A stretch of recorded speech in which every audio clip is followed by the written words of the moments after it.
नई कहानी शुरू करने से पहले चैनल को सब्सक्राइब करें। मैं गॉब्लिन स्लेयर नहीं हूँ। C1 adventurers manual. Emerald Forest, Grarock Town. पेड़ों से बहती सुबह की हवा ने इस शांत सीमावर्ती शहर को जगा दिया।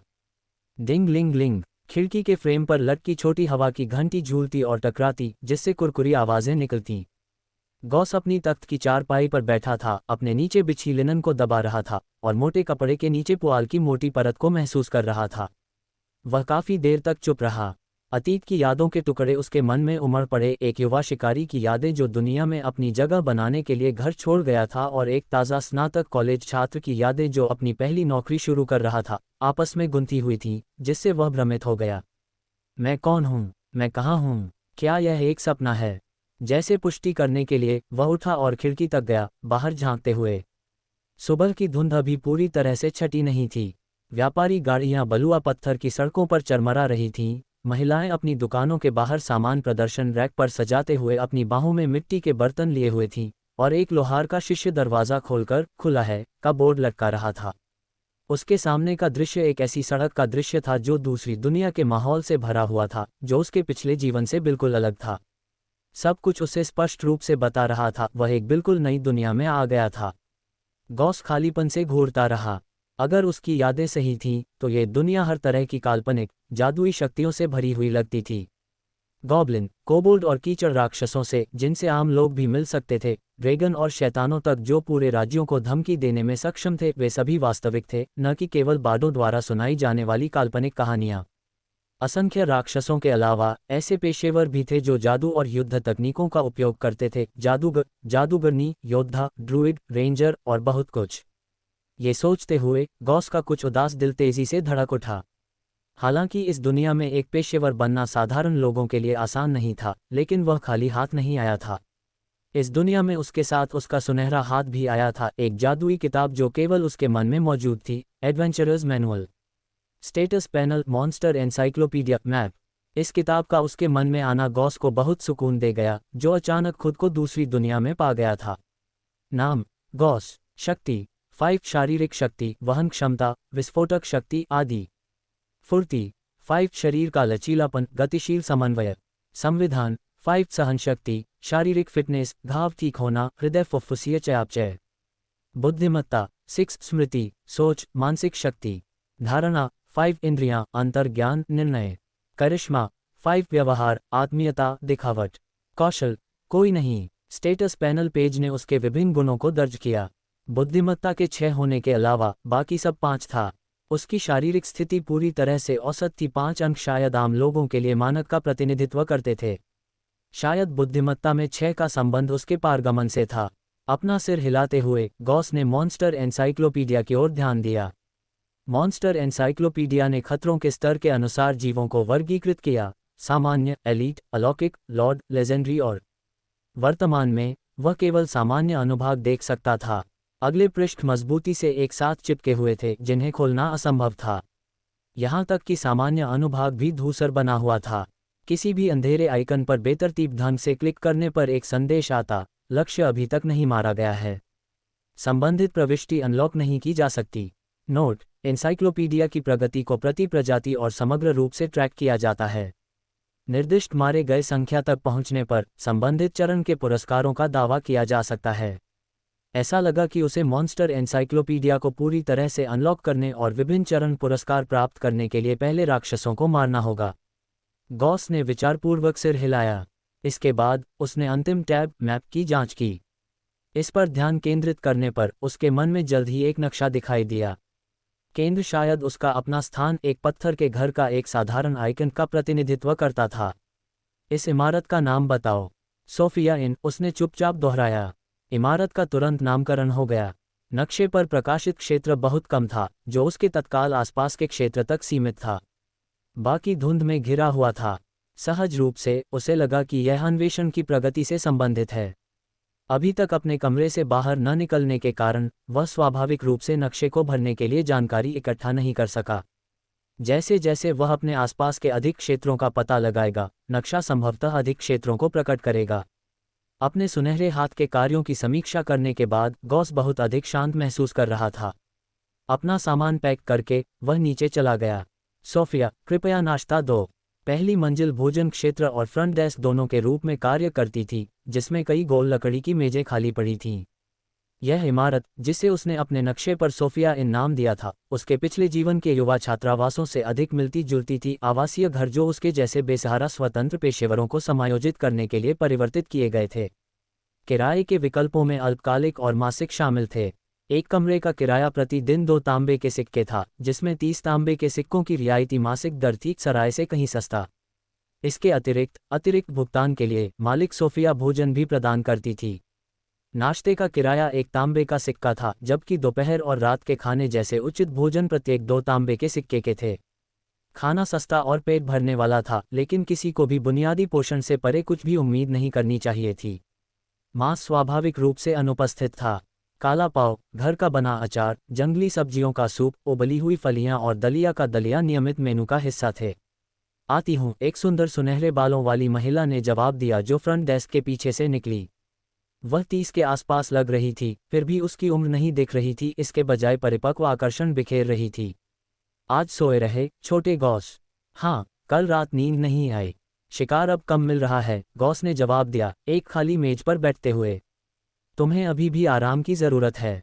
जल्द ही, सोफिया ने पहले से बने गरम व्यंजन निकाले।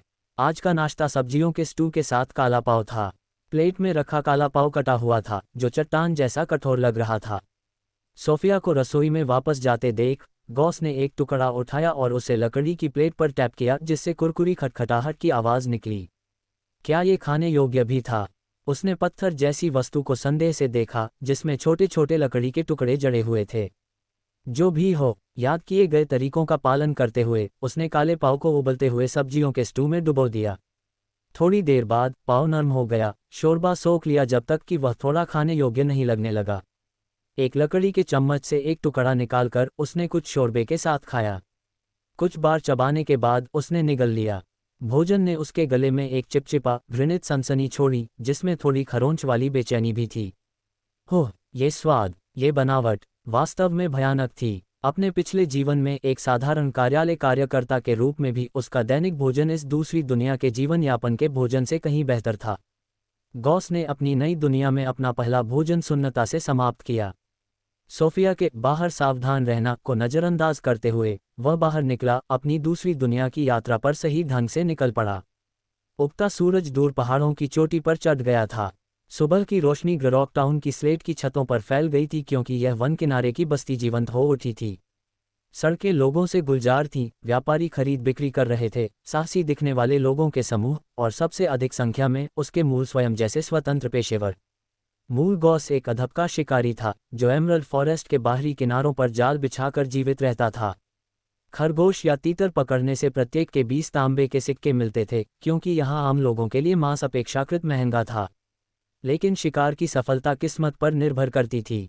जंगल के किनारों पर कई शिकारी काम करने के कारण संसाधन उतनी प्रचुर मात्रा में नहीं थे जितनी कोई सोच सकता था।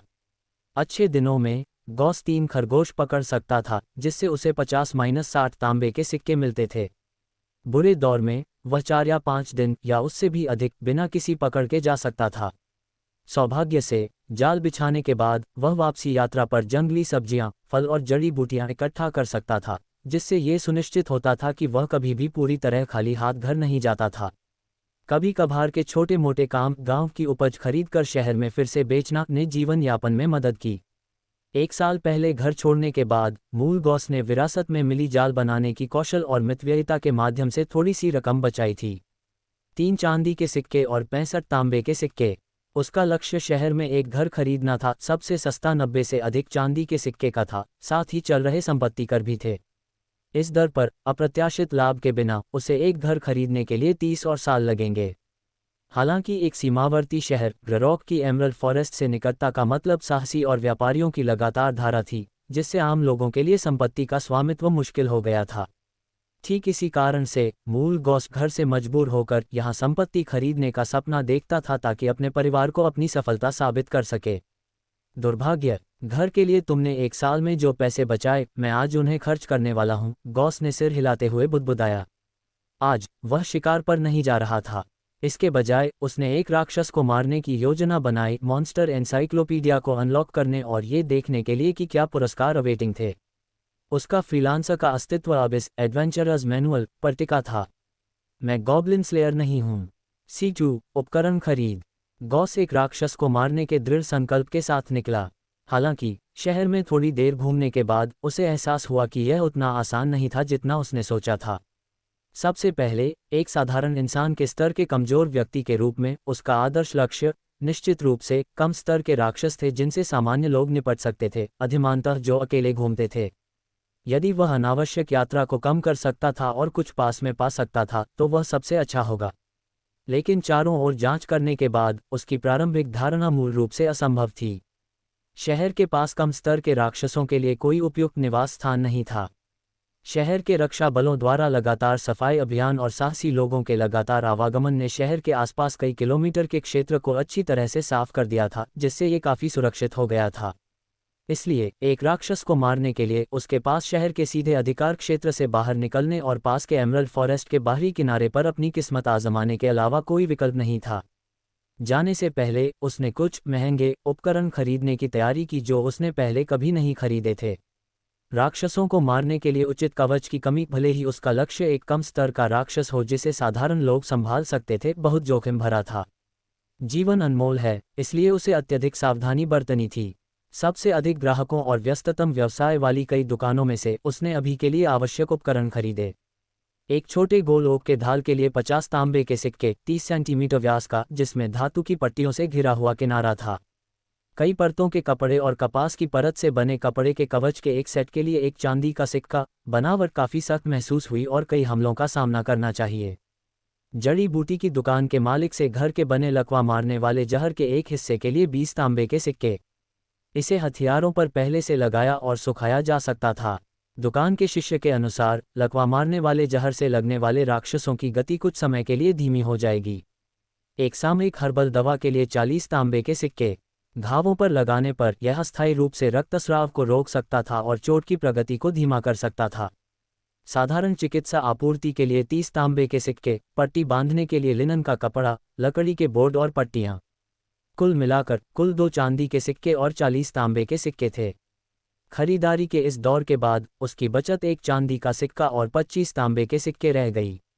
स्वाभाविक रूप से उसने हर आखिरी सिक्के को खर्च करने की हिम्मत नहीं की। यदि साहसिक कार्य विफल हो गया तो कुछ बचत होने से कम मन की शांति मिलेगी ताकि वह भूखा न रहे या किराया न दे सके और बेघर न हो जाए। इसके अलावा उसने जो सामान और कवच खरीदे थे वे उसके वर्तमान चरण के लिए अपेक्षाकृत उपयुक्त थे। लकड़ी का ढाल और कपड़े का कवच उपलब्ध सबसे सस्ता सुरक्षात्मक था। अन्य कवच अविश्वसनीय रूप से महंगे थे। धातु के कवच का तो जिक्र ही नहीं, चमड़े के कवच का एक अच्छा सेट भी कम से कम 10 चांदी के सिक्के का था। हथियारों के लिए उसने हथियार की दुकान में बिकने वाली धातु की तलवारें, खंजर और नुकीले हथौड़े देखे और निर्णायक रूप से विचार छोड़ दिया। वे कीमतें अभी के लिए उसकी पहुंच से बाहर थीं। यहां तक कि सेकंड हैंड हथियार भी कम से कम 2 अंकों के चांदी के सिक्के के थे। इसके अलावा उसके मूल शरीर में पहले से ही हथियार थे, लगभग 20 सेंटीमीटर लंबा एक खंजर और एक लकड़ी का भाला। भाला कठोर लकड़ी से बना था, जिसमें एक तेज शंक्वाकार भाला था, 1.8 मीटर लंबा था और स्थायित्व में सुधार के लिए आग से कार्बनीकरण उपचार द्वारा कठोर किया गया था। दक्षता के संबंध में मूल शरीर को बचपन से ही खंजर का उपयोग करना सिखाया गया था, जिससे परिवार को शिकार को संभालने, खाल उतारने, मांस काटने और जाल बनाने में मदद मिलती थी। वह खंजर के साथ बहुत कुशल था। लकड़ी के भाले का अनुभव खंजर से कम था लेकिन फिर भी ठीक था। दोनों हथियारों का संयोजन में उपयोग करते हुए लकड़ी का भाला मध्य श्रेणी से दुश्मनों को दबा सकता था और खंजर दुश्मनों को करीब से खत्म कर सकता था। हालांकि लकड़ी के हथियार बहुत टिकाऊ नहीं थे और खंजर पुराना था, सीमित परिस्थितियों को देखते हुए ये व्यवस्था अभी के लिए काम करने योग्य थी। वह बेहतर हथियारों में तब अपग्रेड करेगा जब स्थितियां अनुमति देंगी। एक संक्षिप्त विचार और अपने वित्त पर विचार करने के बाद उसने हथियारों में बहुत अधिक निवेश न करने का फैसला किया। मूल शरीर द्वारा खंजर और भाले के उपयोग से मांसपेशियों की याददाश्त के कारण, यहाँ तक कि उसका पिछला स्वयं जो हथियारों के बारे में कुछ भी नहीं जानता था, उन्हें आसानी से संभाल सकता था। सूरज चुपचाप ऊपर चढ़ गया। जाने से पहले गॉस ने शहर के बाहर नाइटिंगेल टैवन में खुद को एक अच्छा भोजन कराकर खुद को दर्दनाक रूप से संतुष्ट किया, जिसमें 30 तांबे के सिक्के खर्च हुए। मांस और सब्जियां दोनों के साथ दोपहर का भोजन, मसालेदार मछली की एक छोटी प्लेट, सावधानी से तैयार साइड डिश, उबले हुए मांस के कई टुकड़े और नूडल्स का एक कटोरा। हालांकि मांस के व्यंजनों के हिस्से बड़े नहीं थे, यह इस शरीर के कीमती वसा भंडार को फिर से भरने के लिए पर्याप्त था जिसने लंबे समय से मांस नहीं खाया था। पेट भरकर डकार लेने और अपने शरीर को मजबूत महसूस करने के बाद गॉस को अभी भी खर्च किए गए तांबे के सिक्कों का पछतावा था, लेकिन अंततः उसे लगा कि यह इसके लायक था। ठीक है, एक बड़ी लड़ाई से पहले आपूर्ति होनी चाहिए। इसे शरीर की बैटरी को पहले चार्ज करना समझो। अंगड़ाई लेते हुए उसने अपना कपड़े का कवच पहना, आपूर्ति से भरा बंडल अपने शरीर से बांधा, कपड़े की पट्टियों में लिपटे खंजर को अपनी कमर पर क्लिप किया, लकड़ी का भाला पकड़ा और शहर के निकास की ओर बढ़ गया। शहर छोड़ने के बाद परिदृश्य अचानक खुल गया। तेज नीले आकाश के नीचे उसके पैरों के नीचे सूरज से पकी, कठोर और सूखी पीली गंदगी वाली सड़क के अलावा एक अंतहीन जंगल था। शहर की सुरक्षा के लिए आसपास के सभी जंगल कई साल पहले काट दिए गए थे, जिनकी जगह शहर के पास खेत और उत्कृष्ट दृश्यता वाले घास के मैदान थे। सबसे पहले खुला दृश्य शहर के गार्डों को खुफिया जानकारी इकट्ठा करने और एमरल्ड फॉरेस्ट से किसी भी गड़बड़ी का जल्द पता लगाने में मदद करता था। दूसरे, घने जंगल मनुष्यों के लड़ने के लिए उपयुक्त नहीं थे, जबकि जंगल में रहने वाले विभिन्न राक्षस अप्रभावित थे। इस अदला बदली का स्वाभाविक रूप से मतलब था कि जंगल काटना बेहतर था। गॉस एमरल्ड फॉरेस्ट की ओर जाने वाला अकेला नहीं था। सड़क पर उसे कई और लोग मिले। कुछ अकेले शिकारी थे, कुछ कई लोगों की छोटी कम स्तर की साहसी टीमें थीं, और उसने कुछ पेशेवरों को भी स्पष्ट रूप से देखा। यह मत पूछो कि गॉस कैसे बता सकता था। कोई भी जो भारी प्लेट कवच पहने हुए था, जो धन का विकिरण करता था, जो भारी कवच में स्वतंत्र रूप से चल सकता था और जो एक मजबूत आभा उत्सर्जित करता था जो अजनबियों को दूर रहने की चेतावनी देता था, स्पष्ट रूप से एक पेशेवर था। आंखों वाला कोई भी व्यक्ति उन्हें पहचान सकता था। गॉस ने अपनी पतली आकृति, अपने पहने हुए उलझे हुए कपड़े के कवच, अपनी छाती से बंधे छोटे लकड़ी के ढाल, अपनी कमर पर लटके कपड़े में लिपटे छोटे खंजर और अपने हाथ में पकड़े मोटे लकड़ी के भाले को देखा और तुरंत महसूस किया कि उसने अपनी अधिकांश संपत्ति जिस उपकरण पर खर्च की थी वह बेहद जर्जर लग रहा था। उनकी तुलना में वह एक आदिम आदमी जैसा था। अगर मैं उससे लड़ता तो शायद मैं एक मुक्के से लगभग फट जाता, गॉस ने अपने मन में दृश्य की कल्पना की। वह भाले के साथ चार्ज करता, लेकिन भाले की नोक प्रतिद्वंद्वी के पत्थर जैसे ठोस पूरे शरीर के प्लेट कवच पर बिना किसी नुकसान के टकराती। फिर प्रतिद्वंद्वी का थप्पड़ उसे 2 या 3 मीटर दूर फेंक देता और वह उठ नहीं पाता। काश मैं वह होता। एक साधारण गॉब्लिन को मारना विश्वकोश को अनलॉक करने के लिए सड़क के किनारे एक आवारा कुत्ते को लात मारने से भी आसान होगा। अगर यह गॉब्लिन का एक समूह भी होता तो बिल्कुल भी डर नहीं होता। जैसे ही उसने ये सोचा, गॉस को ईर्ष्या महसूस हुई, लेकिन तुरंत एक ऐसे सम्राट की तरह अपनी संकीर्ण सोच पर हंस दिया जो अचानक सोने का कुदाल खोदता है। यदि आप एक पेशेवर बन जाते हैं तो आपके साहसिक लक्ष्य स्वाभाविक रूप से गॉब्लिन जैसे छोटे राक्षस नहीं होंगे। लेकिन जैसे ही मैं एक राक्षस को मारता हूं, तो मैं मॉन्स्टर एनसाइक्लोपीडिया को सक्रिय कर सकता हूं और मैं इतना कमजोर नहीं रहूंगा। एमरल्ड फॉरेस्ट तक का रास्ता छोटा नहीं था। गॉस ने अपने साथ यात्रा करने वाले अन्य लोगों का अवलोकन करके समय बिताया और खुद को प्रोत्साहित किया। क्या टीम बनाना चाहते हो? नहीं धन्यवाद, मुझे अकेले जाने की आदत है। शायद गॉस के उपकरण सबसे निचले स्तर के साहसी के बीच पहले से ही अच्छे थे। कई अपरिचित टीमों ने उसे शामिल होने के लिए आमंत्रित किया था, लेकिन गॉस ने उन सभी को मना कर दिया। ऐसा नहीं था कि वह उन्हें तुच्छ समझता था। वास्तव में उसकी युद्ध क्षमता लगभग उनके जितनी ही हो सकती थी, और एक साथ यात्रा करने से आपसी समर्थन मिलेगा। ये बस इतना था कि मूल शरीर हमेशा अकेला रहा था, एकांत का आदी था और उसका कोई परिचित नहीं था। जंगल में किसी अज्ञात टीम में लापरवाही से शामिल होने से उसे असहजता महसूस हुई। उसे चिंता थी कि उसे राक्षसों का सामना करना पड़ सकता है और साथ ही अजनबियों से भी बचाव करना पड़ सकता है। अकेले और स्वतंत्र रूप से कार्य करना बेहतर था। वह अपनी इच्छा के अनुसार कार्य कर सकता था, सावधान रह सकता था और अपनी क्षमता से परे दुश्मनों से उलझने से बच सकता था। वह उपयुक्त लक्ष्यों का चयन कर सकता था और यहाँ तक कि युद्ध के दौरान भी भाग सकता था। हालांकि इस बार उसका एक लक्ष्य था। वह अच्छी तरह से जानता था कि जीवित रहना प्राथमिकता थी, लड़ना नहीं। जब कमजोर हो तो आपको पता होना चाहिए कि कब पीछे हटना है। एक टीम में शामिल होने से वह स्वतंत्रता छीन ली जाएगी। Crook crook. एमरल्ड फॉरेस्ट के बाहरी किनारे में प्रवेश करते हुए वातावरण अचानक अंधेरा हो गया। ऊपर की घनी चंदवा ने सूरज की रोशनी को अवरुद्ध कर दिया और अज्ञात पक्षियों की शोरगुल भरी आवाज़ों ने एक परेशान करने वाला माहौल बना दिया। गॉस ने अपने लकड़ी के भाले को कसकर पकड़ लिया और स्वाभाविक रूप से अपनी सांस रोक ली। ये जंगल हर किसी को परेशान करता हुआ प्रतीत होता था जो इसमें प्रवेश करता था, जैसे कि एक अंधेरा, उदास मुंह हर आगंतुक को पूरा निगलने के लिए तैयार था। मैं गॉब्लिन स्लेयर नहीं हूँ। C3 गॉब्लिनों का पता लगाना। घना एमरल्ड फॉरेस्ट ऊंचे ऊंचे पुराने पेड़ों से भरा था जो मुश्किल से सूरज की रोशनी को अंदर आने देते थे।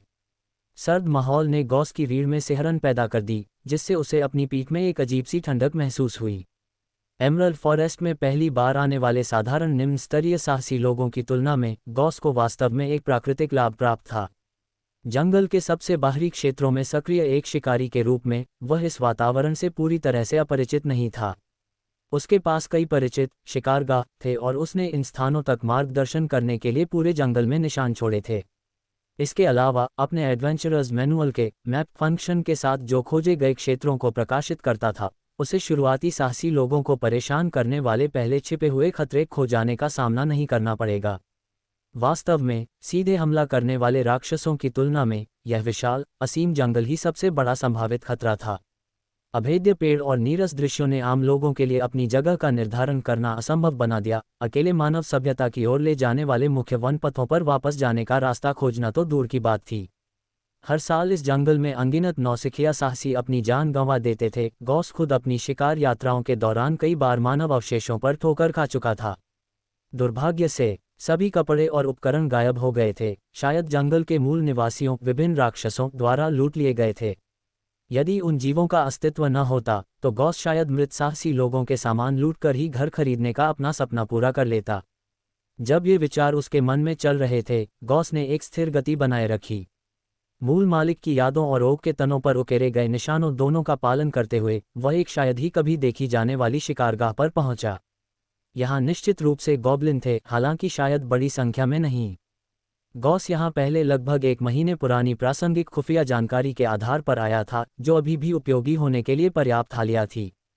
उस समय कई दिनों तक कोई शिकार न मिलने के कारण उसने ये शिकारगाह स्थापित किया था, जिसमें उसने मामूली सफलता के साथ कई जाल लगाए थे। हालांकि एक सुबह जब जंगल घनी धुंध में घिरा हुआ था, वह अपने जालों की जांच करने आया तो उसे रक्त के धब्बे मिले जो तंत्रों के सक्रिय होने का संकेत दे रहे थे। शिकार किसी द्वारा चुरा लिया गया था। उसने तुरंत अनुमान लगाया कि चोर गॉब्लिन थे, जो पीछे छोड़े गए स्पष्ट मानवीय पैरों के निशान से पता चला। हालांकि वे संख्या में अधिक नहीं थे। निशान गॉस के अपने से छोटे थे, लगभग एक मानव किशोर के नंगे पैरों के आकार के, विशेष रूप से बारिश से नर्म मिट्टी में अलग। जाहिर है एमरल्ड फॉरेस्ट में एक बिना जूते पहने किशोर के घूमने की अत्यधिक संभावना नहीं थी, जिससे मानवीय राक्षसों के बीच गॉब्लिन सबसे प्रशंसनीय अपराधी बन गए, उनकी सामान्यता और पैरों के निशान के आकार के मिलान को देखते हुए। इस शिकारगाह को एक छोटी गॉब्लिन जनजाति के क्षेत्र में पड़ने का निष्कर्ष निकालने के बाद सतर्क गॉस ने उस क्षेत्र को छोड़ दिया था, अब तक कभी वापस नहीं आया था। अपना ध्यान वर्तमान पर लाते हुए उसने खुद को याद दिलाया, सतर्क रहना चाहिए। हालांकि मैंने पिछली बार केवल कुछ पैरों के निशान देखे थे, शायद उसी गॉब्लिन के। इसका मतलब यह नहीं है कि यहाँ केवल एक ही है। चुपचाप गॉब्लिन विद्या को याद करते हुए गॉस को याद आया कि वे नुकीले कानों वाले, हरे रंग की त्वचा वाले, नीरस आंखों वाले, पतली अंगों वाले नर बौने थे। विशेष रूप से मजबूत नहीं थे, लेकिन समूहों में रहते थे। ये कुख्यात जीव मुख्य रूप से मांस पर निर्भर करते थे, कभी कभी जामुन द्वारा पूरक। उनकी कम बुद्धिमत्ता और निहित दुर्भावना उन्हें उत्पादक श्रम करने में असमर्थ बनाती थी। जन्म से मृत्यु तक उनका अस्तित्व लूटपाट के इर्द गिर्द घूमता था। यहाँ तक कि प्रजनन, एक सामान्य जैविक प्रक्रिया, भी अपनी प्रजाति के भीतर पूरी नहीं की जा सकती थी, जिसके लिए उन्हें अन्य जातियों से मादाओं का अपहरण करना पड़ता था, विशेष रूप से शारीरिक समानताओं के कारण मनुष्यों का। नतीजतन कई गांव भोजन, उपकरण और महिलाओं को लक्षित करने वाले गॉब्लिन हमलों से लंबे समय तक विनाश का सामना करते थे। मानव बस्तियों और व्यापारी कारवां के लिए खतरे जो अनगिनत अत्याचार पीछे छोड़ गए। युद्ध क्षमता के संबंध में गॉस की यादें बताती हैं कि ये हरे रंग के कीड़े उसके पिछले दुनिया के छापों से मेल खाते थे। साधारण नमूने एक एक करके विशेष रूप से दुर्जय नहीं थे। सशस्त्र किसान एकल विरोधियों को संभालने में सक्षम थे। हालांकि गॉब्लिन संख्याओं के माध्यम से क्षतिपूर्ति करते थे, घात लगाकर हमला करने और झुंड की रणनीति में उत्कृष्ट होते थे, जो बड़े पैमाने पर भयानक आपदा बन जाते थे। इससे भी बदतर, उनकी तेज प्रजनन दर चूहों या कॉकरोच की तरह थी। गॉब्लिन माताएं आमतौर पर प्रति गर्भावस्था में कई संतानों को जन्म देती थीं। असाधारण रूप से उच्च जीवित रहने की दरों के साथ गॉब्लिन के बच्चे चूहे के आकार के नवजात शिशुओं से 1 साल से भी कम समय में यौन परिपक्व वयस्कों में विकसित हो जाते थे, उसके बाद और प्रजनन के लिए अधिक मादाओं का अपहरण करने के लिए आदिम इच्छाओं से प्रेरित होते थे। अनिवार्य रूप से एक अमिट प्राकृतिक स्कर्ज, मनुष्यों विशेषकर छोटे गांवों को परेशान करने की उनकी प्रवृत्ति को देखते हुए गॉब्लिनों के बारे में मानवीय जानकारी लगभग किसी भी अन्य राक्षस की तुलना में अधिक थी।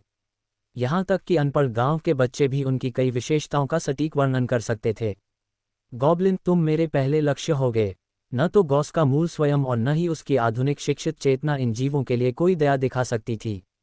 पारिस्थितिक संतुलन के तर्कों को भूल जाओ, पूर्ण उन्मूलन मानवता के लिए सबसे अच्छा परिणाम प्रस्तुत करता था। इस मानसिक तैयारी के बावजूद गॉस सतर्क रहा। स्मृति ने सुझाव दिया कि गॉब्लिन कमजोर थे, लेकिन व्यवहारिक अनुभव की कमी थी। यह उसका पहला वास्तविक टकराव होगा। जीवन अनमोल था, चाहे उसका हो या गॉब्लिन का। सभी जीवित चीजों में जीवित रहने की प्रवृत्ति होती है। ये साहसिक कार्य नहीं था, ये वास्तविक नश्वर युद्ध था। गहरी सांस लेते हुए गॉस ने पहले अपना पैक उतारा, उसे एक पेड़ के आधार पर पत्तियों के नीचे दफना दिया।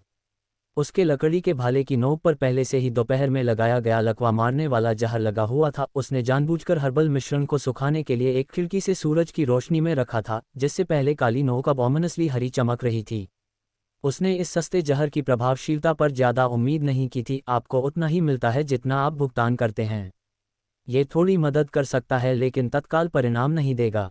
वास्तविक युद्ध हथियार पर ही निर्भर करेगा। भाले को कसकर पकड़ते हुए इस शरीर के पिछले भाले के उपयोग से मांसपेशियों की यादें धीरे धीरे उभर आईं। संक्षिप्त समायोजन के बाद वह नीचे झुककर पत्ती के कूड़े को हटाने लगा। निशान की तलाश में एक शिकारी की आदत। सभी जीव गतिविधि के संकेत छोड़ते थे, खासकर वे जो अपनी पटरियों को छिपाते नहीं थे। पैरों के निशान, बाल, मल, भोजन के अवशेष, आंदोलन के पैटर्न, दिखने में शांत जंगल छिपी जानकारी से भरा हुआ था। हालांकि युवा गॉस ने बचपन से अपने पिता के साथ प्रशिक्षण लिया था, जिससे वह एक नौसिखिया शिकारी होने के बावजूद कम से कम सूचना संग्रह में सक्षम था। दूसरा बेटा होने के नाते जिसे अपना रास्ता खुद बनाना था, एक शिकारी या पर्वतीय व्यक्ति का सबसे महत्वपूर्ण कौशल खुफिया संग्रह था। शिकार तकनीक और जाल बनाना द्वितीयक थे। ठोस टोही कौशल के बिना किसी भी शिकारी को योग्य नहीं माना जा सकता था। मिल गया, गॉस ने चुपचाप चिल्लाया जब उसे एक और ताज़ा पैरों का निशान मिला, जो शायद पिछले 2 दिनों के भीतर बना था। इस बात का सबूत कि गॉब्लिन अभी भी इस क्षेत्र में आता जाता था।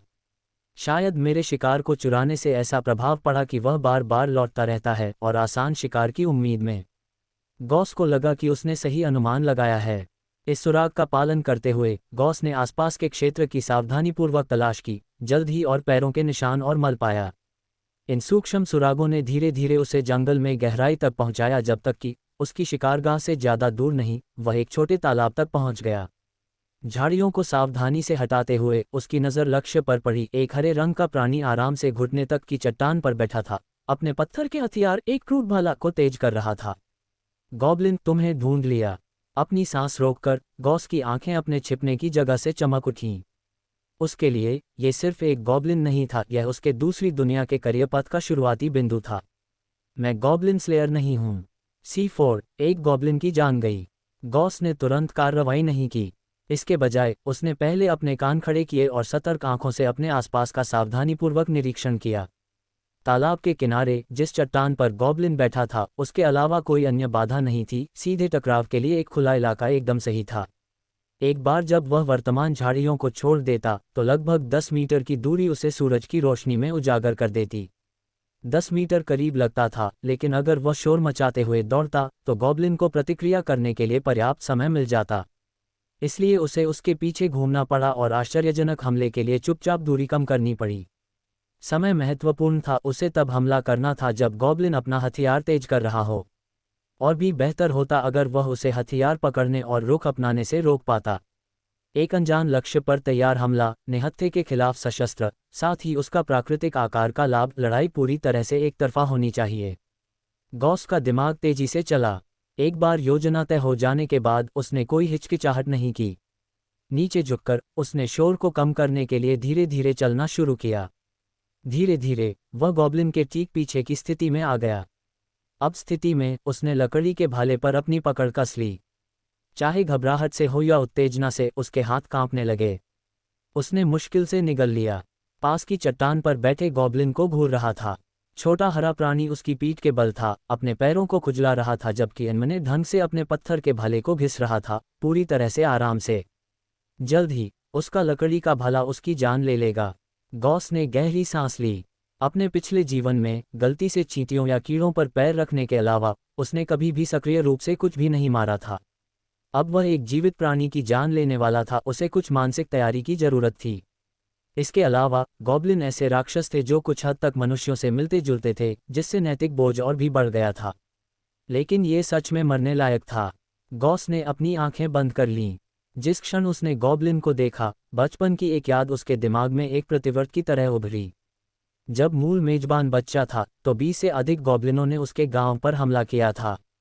हालांकि वयस्कों ने खुद को संगठित किया और उन्हें कांटे और हंसिया से खदेड़ दिया, पड़ोसी परिवार की एक बड़ी लड़की को बंदी बना लिया गया और वह कभी वापस नहीं आई।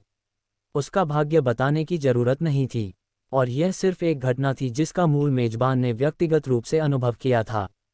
सदियों से इन जमीनों पर अनगिनत ऐसी ही त्रासदी हुई थीं।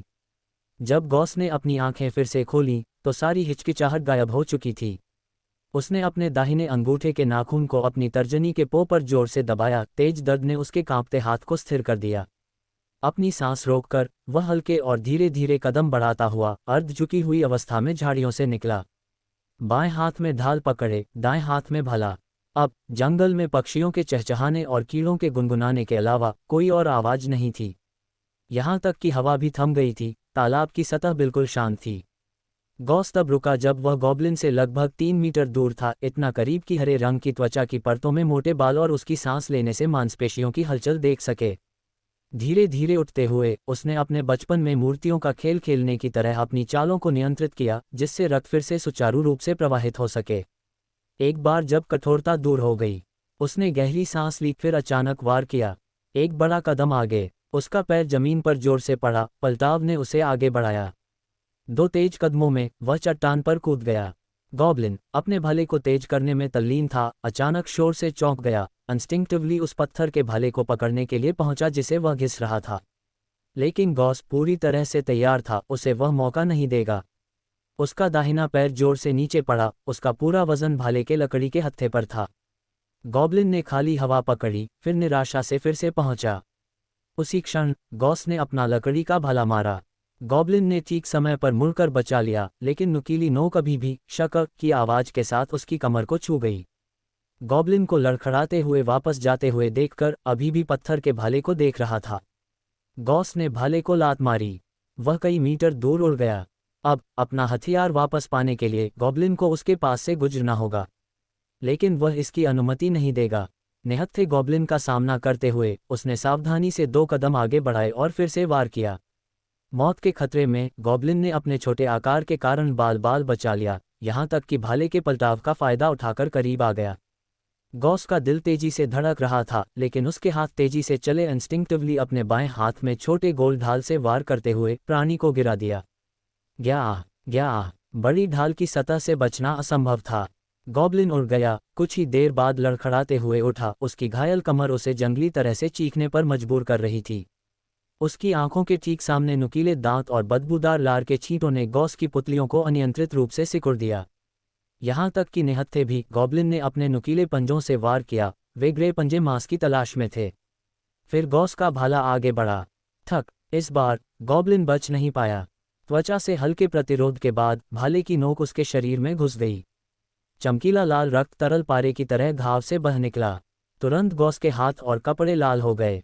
भाले के शाफ्ट के साथ एक नर्म बाधा वाली सनसनी ऊपर की ओर यात्रा की, जैसे ही रक्त लकड़ी के साथ रिसने लगा। अपने पेट में भाला घुसने और जीवन तेजी से खत्म होने के बावजूद गॉब्लिन ने अपने दांत पीसे और भाले के साथ गॉस की ओर धकेला। अपने अंतिम क्षणों में उसने अभी भी हमला करने की कोशिश की, लेकिन उसकी अधिकांश ताकत खत्म हो चुकी थी। कमजोर वार बस गॉस की ढाल से उछल गया। गया उसकी चीखें अब एक टूटी हुई दौड़कनी की तरह टूटी हुई सांसों में आ रही थीं। कई सेकंड के संघर्ष के बाद उसके हाथ ढीले पड़ गए, शरीर भाले पर गिर गया। उसकी छटपटाहट ने केवल मौत को तेज किया। गॉस ने मुश्किल से निगल लिया। हिंसक प्रतिरोध और क्रूरता ने उसकी सांसों को अनियमित कर दिया। दिल ऐसे धड़क रहा था जैसे छाती से बाहर निकलना चाहता हो। मर गया। उसे स्थिर देखकर वह अभी भी आराम नहीं कर पाया। एक पैर जमाकर उसने भाले को खींचकर निकाला, गॉब्लिन को उस पर से लात मारी। फिर उसने उसके दिल में बार बार तब तक वार किया जब तक कि छाती एक विकृत गड़बड़ी न बन गई और अंत में रुक गया। अब निश्चित रूप से मर गया। अचानक उसके पैर जवाब दे गए, जैसे कि अत्यधिक परिश्रम ने उसे पकड़ लिया हो और वह चट्टान पर ढेर हो गया। नीचे देखकर उसके कपड़े खून से लथपथ थे, हाथ लाल रंग से सने थे, गॉब्लिन की धातुई गंध उसकी नाक में मोटी थी। निचले स्तर के साहसी और राक्षसों के बीच की लड़ाई कभी भी सुंदर नहीं होती थी। गॉस अभी भी गॉब्लिन की हताशा और क्रूरता को स्पष्ट रूप से याद कर सकता था। उसकी खोपड़ी में सिहरन उठ रही थी। उसकी मानसिक दृढ़ता कमजोर नहीं थी, उसे बस समायोजन के समय की आवश्यकता थी। अब ठंडी लाश और उसके हाथों पर चिपचिपा चमकदार खून देखकर यह सब अवास्तविक लग रहा था। यह कोई खेल या साहसिक कार्य नहीं था, बल्कि वास्तविक हत्या थी। वह चुपचाप बैठा रहा, खुद को शांत कर रहा था। जैसे ही उसकी सांसें स्थिर हुईं, वैसे ही उसकी पहली हत्या के बाद उसका अशांत मन भी शांत हो गया। मनुष्य तेजी से अनुकूलन करते हैं। हालांकि अभी भी असहज था, वह अब शांति से एक गॉब्लिन की जान लेने को स्वीकार कर सकता था। गॉब्लिन X1 मारा गया। मॉन्स्टर एनसाइक्लोपीडिया आधिकारिक तौर पर सक्रिय। कुल मारे गए 1। फर्स्ट ब्लड उपलब्धि अनलॉक हुई। इनाम 0 टियर कैंट्रिप मेज हैंड जोड़ 1 बुद्धिमत्ता। अगला मील का पत्थर। कुल 10 मारे गए। कुल गॉब्लिन मारे गए 1। शीर्षक प्राप्त गॉब्लिन स्लेयर। मारे गए संख्या के साथ शीर्षक अपग्रेड होता है। वर्तमान प्रभाव बेन गॉब्लिन और संबंधित विकसित प्रजातियों के खिलाफ जोड़ 10% क्षति। मैं गॉब्लिन स्लेयर नहीं हूं। C5 आराम और पुनः प्राप्ति। जैसे ही गॉस ने अपना ध्यान केंद्रित किया और एडवेंचरर्स मैनुअल में प्रवेश किया, कई सूचनाएं तुरंत पॉप अप हुईं। उसी समय एक अजीब सी शक्ति उसके पूरे शरीर में फैल गई और अंततः उसके दिमाग में केंद्रित हो गई। यह एक गर्म धारा थी जो उसके हर हिस्से, उसके मस्तिष्क, रीढ़ की हड्डी और अंगों से होकर बह रही थी, जैसे कि गर्म पानी के झरने में नहा रहा हो। अनगिनत अदृश्य हाथों ने उसके शरीर की मालिश की, हर इंच को अवर्णनीय आराम के साथ गूंथते हुए, जिसने उसे क्षण भर के लिए मदहोश कर दिया।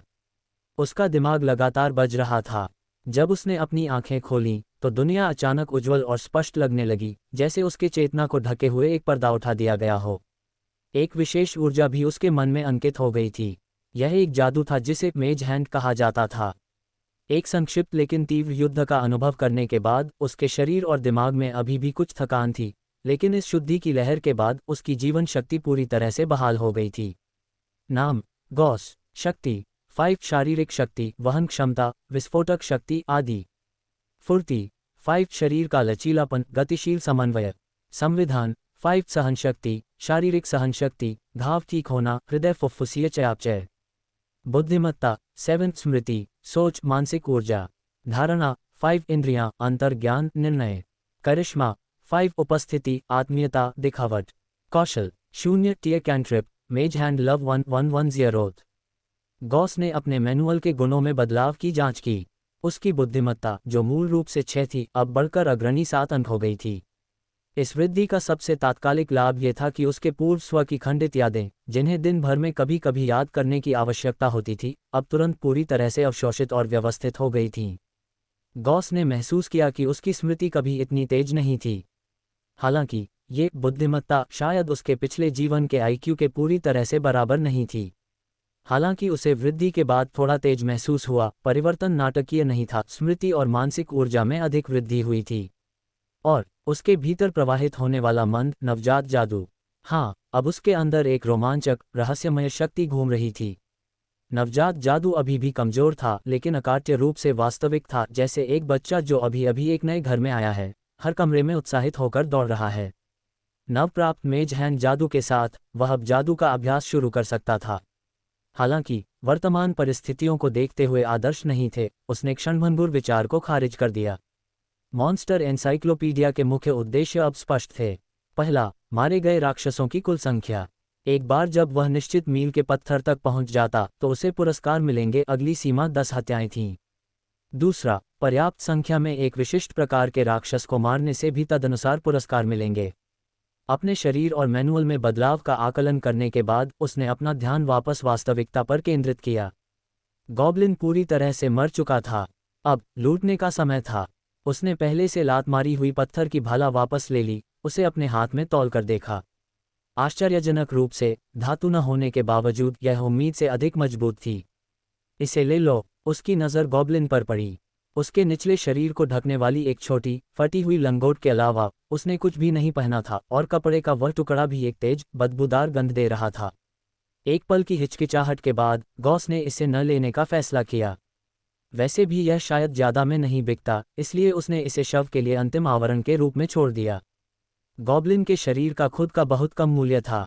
चूंकि यह एक लक्षित इनाम शिकार नहीं था, इसलिए वह पुरस्कार के लिए विशिष्ट भागों को भी नहीं काट सकता था। एक त्वरित खोज के बाद उसने अपनी गर्दन के चारों ओर लटके हुए जानवर के दांत के लॉकेट को ले लिया। जहां तक शव की बात है, उसके पास उसे दफनाने का समय नहीं था। हालांकि गॉब्लिन का मांस कुछ हद तक प्रदूषित करने वाला था, आदिम जंगल स्वाभाविक रूप से उसके अपघटन को संभाल लेगा। पैकिंग करने के बाद खून के अन्य राक्षसों या जानवरों को आकर्षित करने के डर से उसने जल्दी से उस क्षेत्र को छोड़ दिया। केवल जब वह उस ओक के पेड़ पर लौटा जहां उसने अपना सामान दफनाया था, तब जाकर उसे अंततः राहत मिली। उसकी पहली राक्षस हत्या उम्मीद से कहीं अधिक सुचारू रूप से हुई थी। अब शहर लौटने और ठीक होने का समय था। 10 हत्याएं रातों रात नहीं हो सकतीं। इस अकेले गॉब्लिन को पकड़ना केवल उसके पूर्ववर्ती की जानकारी और एक अच्छी तरह से निष्पादित घात के कारण ही संभव हो पाया था। वास्तव में जंगल में निम्न स्तरीय राक्षस आमतौर पर समूहों में यात्रा करते थे। भले ही व्यक्तिगत रूप से कमजोर हों, भारी संख्या उन्हें खतरनाक बना देती थी। फिलहाल उसके पास कई राक्षसों से बिना चोट के लड़ने की क्षमता नहीं थी। उसे वापस लौटना था, अपनी कमाई को पचाना था और मजबूत होना था। नक्शे का पालन करते हुए वह अपने कदमों पर वापस चला गया। जंगल के बाहर मुख्य सड़क पर पहुंचने पर अंततः उसे अन्य लोग दिखाई दिए। वहां से वह सीधे उसी रास्ते पर वापस चला गया जिस रास्ते से वह आया था। जब तक वह शहर की चौकी पर पहुंचा, तब तक शाम हो चुकी थी। सूरज दूर पहाड़ों की चोटी पर नीचे लटका हुआ था। उसकी अंतिम सुनहरी किरणें शहर की भूरी छतों को गर्म चमक में रंग रही थीं। सोचते हुए गॉस ने महसूस किया कि उसकी यात्रा का अधिकांश समय यात्रा में व्यतीत हुआ था। वास्तविक युद्ध संक्षिप्त था। निरीक्षण पास करने और अंदर प्रवेश करने के बाद उसने एक सवारी प्राप्त करने की कसम खाई। मिशन स्थानों तक पहुंचने से पहले ही पैदल चलना थका देने वाला था, खासकर जब वह एक जादूगर के रूप में विकसित होता दिख रहा था। शक्ति और संविधान एक औसत व्यक्ति से बेहतर नहीं होने के कारण सहनशक्ति का प्रबंधन महत्वपूर्ण था। एक स्थानीय स्नानागार में गर्म स्नान के बाद गॉस तरोताजा होकर निकला। अपने गद्देदार कवच को ढीले लिनन के कपड़ों के लिए उतारकर उसने ताजगी महसूस की। गर्म पानी ने उसकी त्वचा को गुलाबी कर दिया था, थकान को गर्मी के साथ धो दिया था। लड़ाई के बाद मध्यम विश्राम आवश्यक था, लगातार तनाव में रहने से केवल पतन होगा। ग्ररॉक टाउन में गर्मी की रात सुखद रूप से ठंडी थी, जिसमें वसंत के पानी की कुरकुरी ताजगी थी। तारे गहरे नीले आकाश में बिंदीदार थे। केंद्रीय बाजार चौक मशाल की रोशनी से जगमगा रहा था। बांस के खंभों पर टिकाए गए सड़क विक्रेताओं के कैनवास के चंदवे हवा में झूल रहे थे। हवा की घंटियां धीरे से बज रही थीं। मिट्टी के बर्तनों में भोजन से भरपूर सुगंध आ रही थी। उसके पूर्ववर्ती ने अनायास खर्च के दर से रात में शायद ही कभी बाहर कदम रखा था। अब पहली बार विदेशी रात के बाजार का अनुभव करते हुए गॉस को सब कुछ आकर्षक लगा। अधिकांश स्टॉल भोजन बेचते थे, लेकिन कुछ भविष्यवाणी, सस्ते गहने या कठपुतली शो पेश करते थे। बाद वाले सबसे बड़ी भीड़ को आकर्षित करते थे। गश्त पर तैनात गार्ड अपनी कमर पर तलवारें लिए व्यवस्था बनाए हुए थे। कुल मिलाकर यह एक जीवंत छोटा शहर था, खासकर अंधेरा होने के बाद। इसका कितना मूल्य है? गॉस एक कबाड़ के स्टॉल के सामने झुका, गॉब्लिन से लिए गए जानवर के दांत के लॉकेट और पत्थर के भाले को प्रस्तुत करते हुए। गॉब्लिन से लूटा गया है ना? बुजुर्ग स्टॉल मालिक करीब आया, उनकी जांच करते हुए।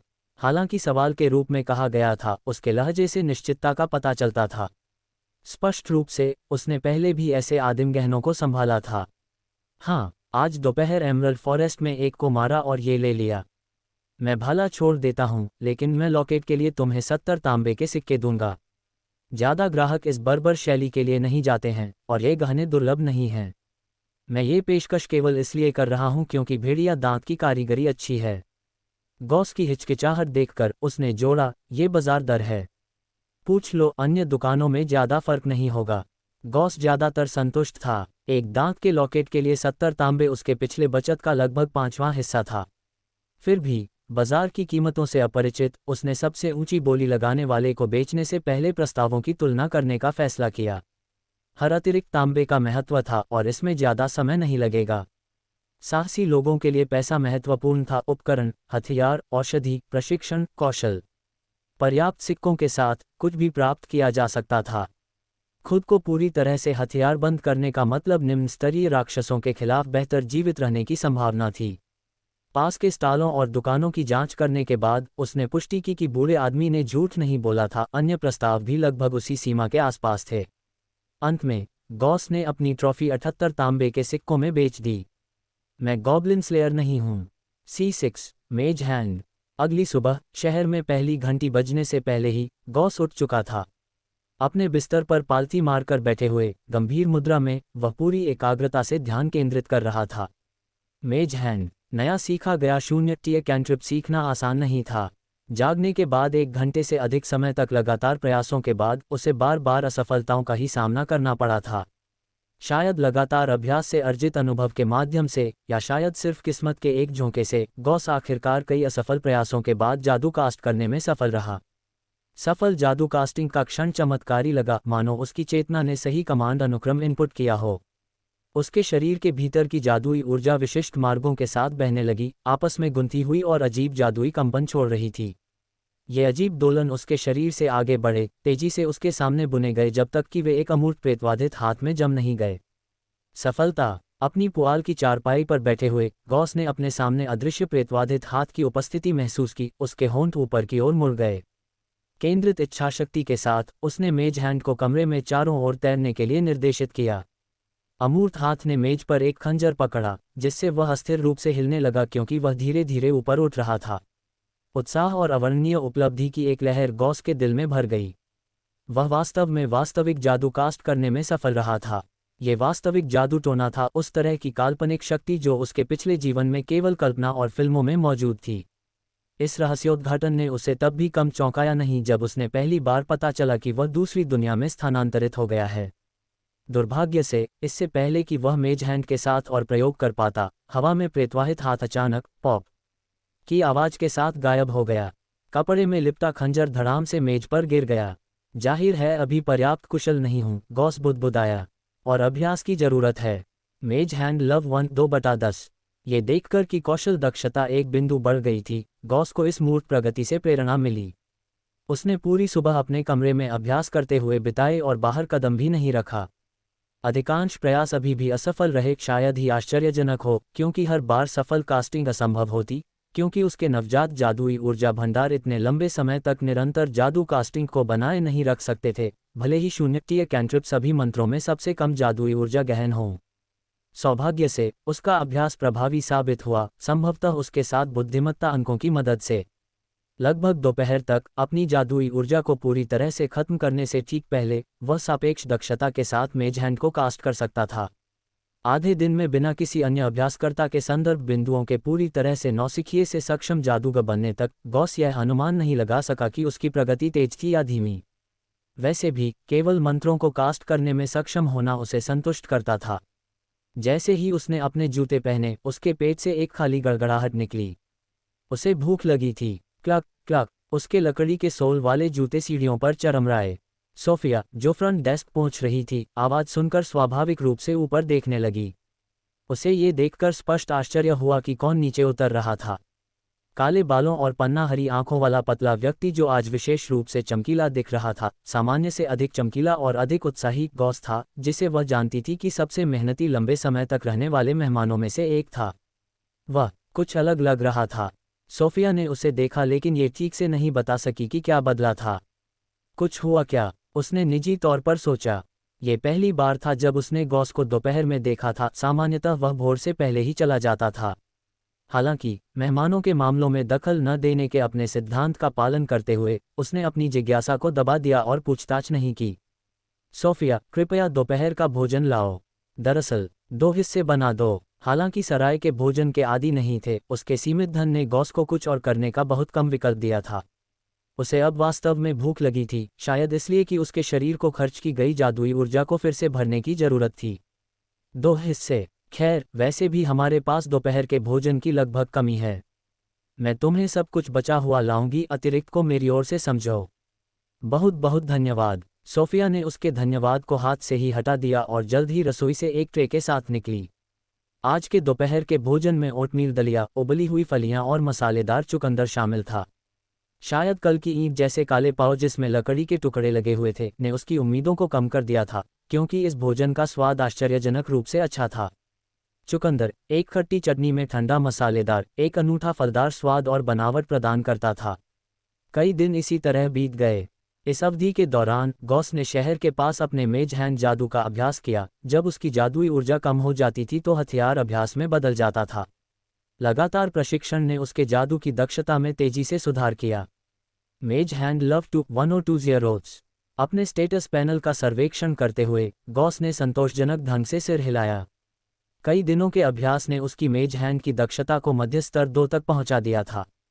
वह वास्तव में पहले दिन ही स्तर 2 पर पहुंच गया था, लेकिन उसके बाद केवल यांत्रिक पुनरावृत्ति ने उसकी प्रगति को काफ़ी धीमा कर दिया। कई दिनों तक मेहनत करने के बाद ही वह मुश्किल से 10/20 तक पहुंचा। क्या व्यावहारिक अनुप्रयोग के माध्यम से दक्षता तेजी से बढ़ती है? उसने शहर की ओर वापस जाते हुए सोचा।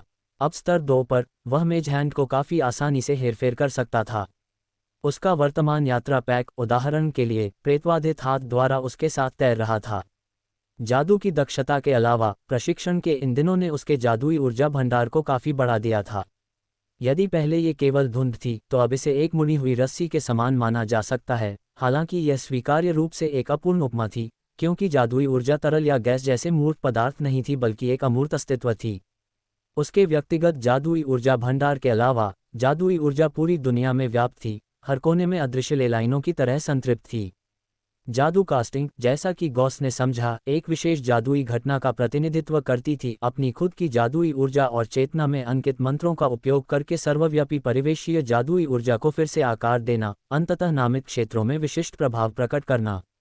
जादुई प्रभावों का पैमाना उसकी जादुई ऊर्जा की गुणवत्ता और मात्रा के साथ साथ मंत्र के प्रकार पर भी निर्भर करता था। 0 टियर कैंट्रिप के रूप में मेज हैंड में न्यूनतम जादुई ऊर्जा की खपत होती थी।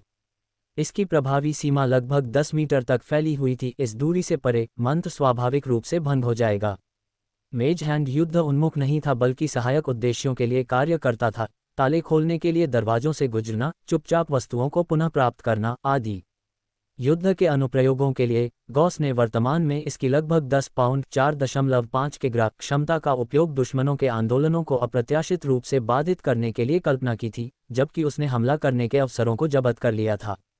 वैकल्पिक रूप से वह मेज हैंड का उपयोग करके दुश्मनों के ऊपर चुपचाप एक खंजर रख सकता था, फिर गुरुत्वाकर्षण को उसे नीचे की ओर तेज करने देता था। हालांकि इस तरह के हमले शायद सीमा प्रतिबंधों और विरोधियों को अनजान रहने की आवश्यकता के कारण सीमित साबित होंगे। लड़ाइयों में उसका मानना था कि सबसे प्रभावी उपयोग अपने स्वयं के आंदोलनों में सहायता करना होगा, दुश्मनों को उनके टखनों से ठोकर मारना, रणनीतिक धक्का देना या खींचना। यहाँ तक कि मामूली बल के साथ भी समय पर हस्तक्षेप घातक साबित हो सकता है, क्योंकि युद्ध अक्सर लंबे समय तक चलने वाले एक्सचेंजों के बजाय क्षणिक लाभ पर निर्भर करता था। मैं गॉब्लिन स्लेयर नहीं हूँ। C7 adventure squad. Grarock Town में एडवेंचरर्स गिल्ड एक 3 मंजिला पत्थर की इमारत थी। शहर की मुख्य सड़क पर सीधे अंत तक चलने पर चौक के पार चमकीले लाल रंग से रंगी इमारत गिल्ड का मुख्यालय थी। नुकीले बरामदे के ऊपर तलवार, ढाल और कर्मचारियों का प्रतीक चिन्ह वाला झंडा हवा में फड़फड़ा रहा था। नीचे लगातार साहसी अंदर बाहर आ जा रहे थे। 1 साल से अधिक समय से शहर में रहने के बावजूद गॉस ने कभी अंदर कदम नहीं रखा था। अधिक से अधिक उसने प्रवेश द्वार से गुजरते समय कुछ बार चोरी से अंदर झांका था। मूल गॉस अंदर जाने की हिम्मत इसलिए नहीं करता था क्योंकि एडवेंचरर्स गिल्ड आगंतुकों को प्रतिबंधित करता था, बल्कि केवल अपने स्वयं के हीनता ग्रंथि के कारण। उसे हमेशा लगता था कि केवल शक्तिशाली, साहसी और पेशेवर ही अंदर कदम रख सकते हैं, और यूं ही अंदर जाने से दूसरों से पूछताछ या अजीब नज़रें मिल सकती हैं। प्रवेश द्वार पर खड़े 2 गार्डों की चौकस निगाहों के नीचे, जो कुलीन हल्के कवच में लिपटे हुए थे, गॉस अन्य साहसी लोगों की तरह ही शांति से अंदर चला गया। पहली मंजिल एक सार्वजनिक हॉल थी, जो गॉस के पिछले जीवन में सामाजिक सार्वजनिक संस्थानों के सेवा हॉल के समान थी। हॉल के अंदर ये लोगों से खचाखच भरा हुआ था।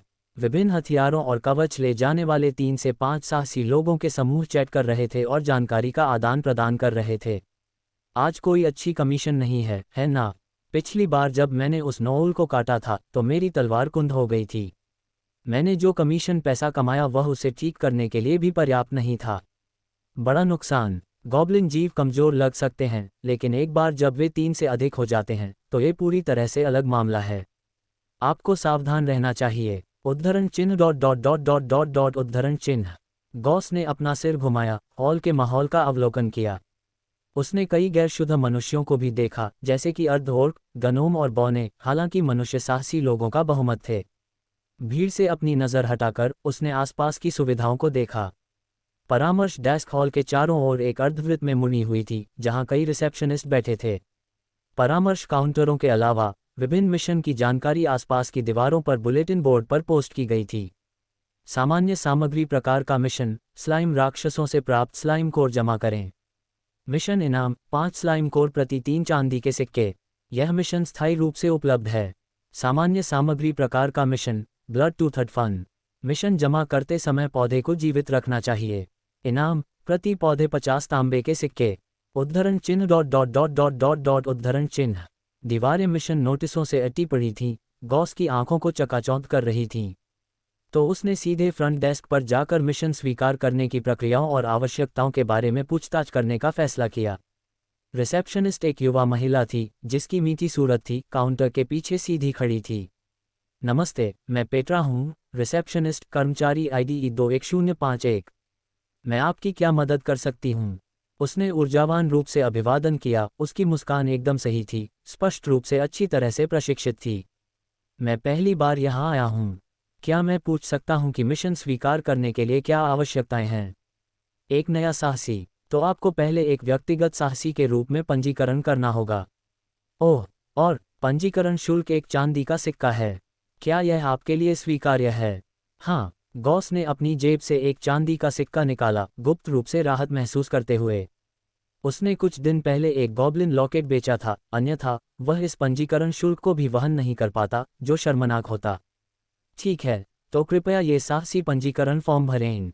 धन्यवाद। गॉस ने पेट्रा द्वारा सौंपे गए फॉर्म को लिया और जल्दी से स्कैन किया।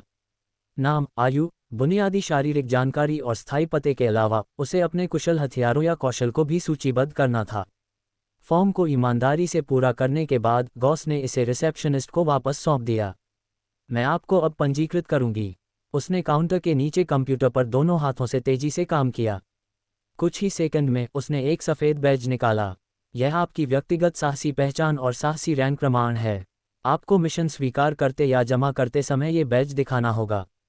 कृपया इसे सुरक्षित रखें। यदि खो जाए तो इसे फिर से बनाने में एक चांदी का सिक्का लगेगा। गॉस ने इसे लिया और करीब से देखने के लिए इसे पलट दिया। ये हीरे के आकार का बैज एक सफ़ेद धातु से बना था, जिसकी सतह पर जटिल पौधों के पैटर्न उकेरे गए थे। कारीगरी काफ़ी अच्छी थी। मिस पेट्रा, मैं गॉब्लिनों के बारे में कुछ युद्ध मिशन स्वीकार करना चाहता हूँ, अधिमानतः कम राक्षसों के साथ। प्रक्रिया पूरी करने के बाद गॉस सीधे मुद्दे पर आया। उसने मुख्य रूप से गॉब्लिनों पर ध्यान केंद्रित करना जारी रखा क्योंकि वे सबसे आम निम्न स्तरीय राक्षस थे, और दूसरा, आदत से, चूंकि उसने पहले ही एक गॉब्लिन को मार दिया था, उसे उनका फिर से सामना करने में अधिक आत्मविश्वास महसूस हुआ। उसने अभी तक अन्य राक्षसों से लड़ाई नहीं की थी, और केवल नाम से न्याय करते हुए उसे यकीन नहीं था कि वे कितने मजबूत थे। गॉब्लिन, मुझे देखने दो। रिसेप्शनिस्ट ने एक पल सोचा और गॉस को एक दीवार की ओर इशारा किया। उस दीवार पर कुछ गॉब्लिन संबंधी कमीशन पोस्ट किए गए हैं, लेकिन संख्याएं ज़्यादातर 2 अंकों या उससे अधिक में चलती हैं। यदि संख्या बहुत कम है तो ग्रामीण आमतौर पर मिशन पोस्ट करने के लिए कमीशन का भुगतान नहीं करेंगे। पेट्रा का तात्पर्य यह था कि बहुत कम गॉब्लिन गांव के लिए कोई तत्काल खतरा नहीं थे, इसलिए ऐसे कोई मिशन जारी नहीं किए गए थे। रिसेप्शनिस्ट को धन्यवाद देने के बाद गॉस उस क्षेत्र में गया जहां उसने इशारा किया था। निश्चित रूप से वह दीवार कई युद्ध आयोगों से ढकी हुई थी और गॉब्लिन मिशनों को सोच समझकर एक आसन अनुभाग में पोस्ट किया गया था। सामान्य इनाम मिशन। इनाम, 10 चांदी के सिक्के। विवरण, स्टोनकला गांव में भेड़शाला पर गॉब्लिनों के एक समूह ने हमला किया था। कृपया ग्रामीणों को गांव के पास दुबके गॉब्लिन समूह को मारने में मदद करें। गॉब्लिनों की संख्या लगभग 10-15 है। जमा करने योग्य वस्तु, गॉब्लिन का पूरा बायां कान। मिशन की अवधि 5 दिन। सामान्य इनाम मिशन। इनाम, प्रति गॉब्लिन 50 तांबे के सिक्के। विवरण, शहर से एमरल्ड फॉरेस्ट की मुख्य सड़क की ओर भटकने वाले गॉब्लिनों को साफ करने और मारने में गार्डों की सहायता करें। यह मिशन स्थायी रूप से उपलब्ध है। जमा करने योग्य वस्तु, गॉब्लिन का पूरा बायां कान। मिशन की अवधि स्थायी काफी गॉब्लिन मिशन थे। ये स्वाभाविक था क्योंकि आसपास के क्षेत्र में एकमात्र साहसी गिल्ड के रूप में उसके अधिकार क्षेत्र में सभी गांव और चौकी मिशन यहां जमा किए जाएंगे। गॉब्लिन सबसे आम राक्षस थे और गांवों पर हमला करना और कारवां लूटना उनकी मुख्य दैनिक गतिविधियां थीं। गॉस ने चारों ओर देखा और अपना माथा सिकोड़ने से खुद को रोक नहीं पाया। जैसा कि रिसेप्शनिस्ट ने कहा, अकेले गॉब्लिनों से जुड़े कोई मिशन नहीं थे। सटीक स्थानों के बिना कुछ दीर्घकालिक मिशनों के अलावा अधिकांश गॉब्लिन गड़बड़ी में कम से कम 2 अंकों के समूह शामिल थे। और फिलहाल अपने 0 स्तरीय कैंट्रिप मेज हैंड के साथ भी वह 2 अंकों की गॉब्लिन संख्याओं को संभाल नहीं पा रहा था। जब वह इससे जूझ रहा था तो उसने अचानक पास में एक धीमी आवाज में बातचीत सुनी। वह जानबूझकर चोरी छिपे नहीं सुन रहा था, बस ऐसा हुआ कि उसने गॉब्लिन शब्द पकड़ा। बच गांव थोड़ा दूर है। 7 या 8 गॉब्लिन, क्या हम इसे संभाल सकते हैं? चिंता मत करो, गॉब्लिन सिर्फ साधारण कचरा हैं। मैं एक तीर से एक को गिरा सकता हूँ। उद्धरण चिन्ह उद्धरण चिन्ह। बात करने वाले छोटे दस्ते में एक पुरुष और 2 महिलाएं थीं, सभी लगभग 18 वर्ष के लगते थे। लंबे घुंघराले बालों वाली भूरे बालों वाली महिला ने तंग हल्का कवच पहना था, अपनी पीठ पर एक धनुष ले जा रही थी और अपने ऊंचे जूतों के किनारे में एक खंजर डाला हुआ था। उसकी तेज आभा थी और वह दस्ते की प्रवक्ता प्रतीत होती थी। अपने हाथों को कमर पर रखे खड़ी थी, अन्य 2 को प्रोत्साहित कर रही थी। दूसरी लड़की बहुत कम प्रभावशाली लग रही थी, उसके छोटे काले बाल और भौहों को ढांकती हुई बैंग्स थीं। उसकी आंखें घबराहट से इधर उधर घूम रही थीं और उसकी कमर पर 2 खंजर लटके हुए थे। युवा पुरुष भावहीन था, अपनी बाहों को एक खंभे के खिलाफ टिकाए हुए था, उसकी बगल में एक लंबी तलवार लटकी हुई थी। उनके उपकरणों से न्याय करते हुए तीनों गॉस से अधिक प्रभावशाली दिखते थे, कम से कम अच्छे चमड़े और हल्के कवच में कपड़े पहने हुए थे और उनके हथियार नए और चमकीले दिखते थे। हालांकि वे थोड़े ज्यादा नए दिख रहे थे, जिसमें लंबे समय तक उपयोग के लगभग कोई संकेत नहीं थे। क्या वे मेरी तरह नौसिखिए हैं? गॉस ने इस विस्तार पर ध्यान दिया और चुपचाप सोचा, क्या उन्होंने पहले ही एक गॉब्लिन मिशन स्वीकार कर लिया है? धनुषधारी लड़की के हाथ में एक कमीशन स्लिप थी। 7 या 8 गॉब्लिन दीवार पर पोस्ट की गई संख्याओं से कम, और जबकि एक छोटे दस्ते के लिए पैसा कम होगा, यह अपेक्षाकृत सुरक्षित होगा। ये जानकर कि एक जादूगर के रूप में उसे निश्चित रूप से एक फ्रंटलाइनर की आवश्यकता थी। एक पल सोचने के बाद गॉस आगे बढ़ा और उनसे सक्रिय रूप से अभिवादन किया। नमस्ते, मेरा नाम गॉस है। मैं एक नौसिखिया साहसी हूँ। क्या आपके दस्ते में एक और के लिए जगह है? मैं गॉब्लिन स्लेयर नहीं हूँ। C8 जादू का प्रभाव। अचानक आए आवाज से तीनों चौंक गए, खासकर छोटे बालों वाली लड़की, जिसका पूरा शरीर कांप गया। धनुषधारी लड़की ने गॉस को सतर्कता से देखा, अजनबी से सावधान रहते हुए।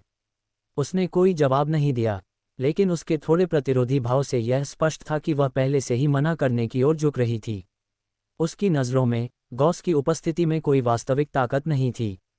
उसके बगल में एक सस्ता छोटा गोल ढाल के अलावा उसने कोई उचित कवच नहीं पहना था, बस एक लिनन की कमीज इतनी धोई हुई थी कि वह सफ़ेद पड़ गई थी, जिसके हेम पर कई छोटे छेद थे जिससे ठंडी हवा अंदर आती थी। उसका एकमात्र हथियार उसकी कमर पर लटका हुआ एक टूटा हुआ खंजर था।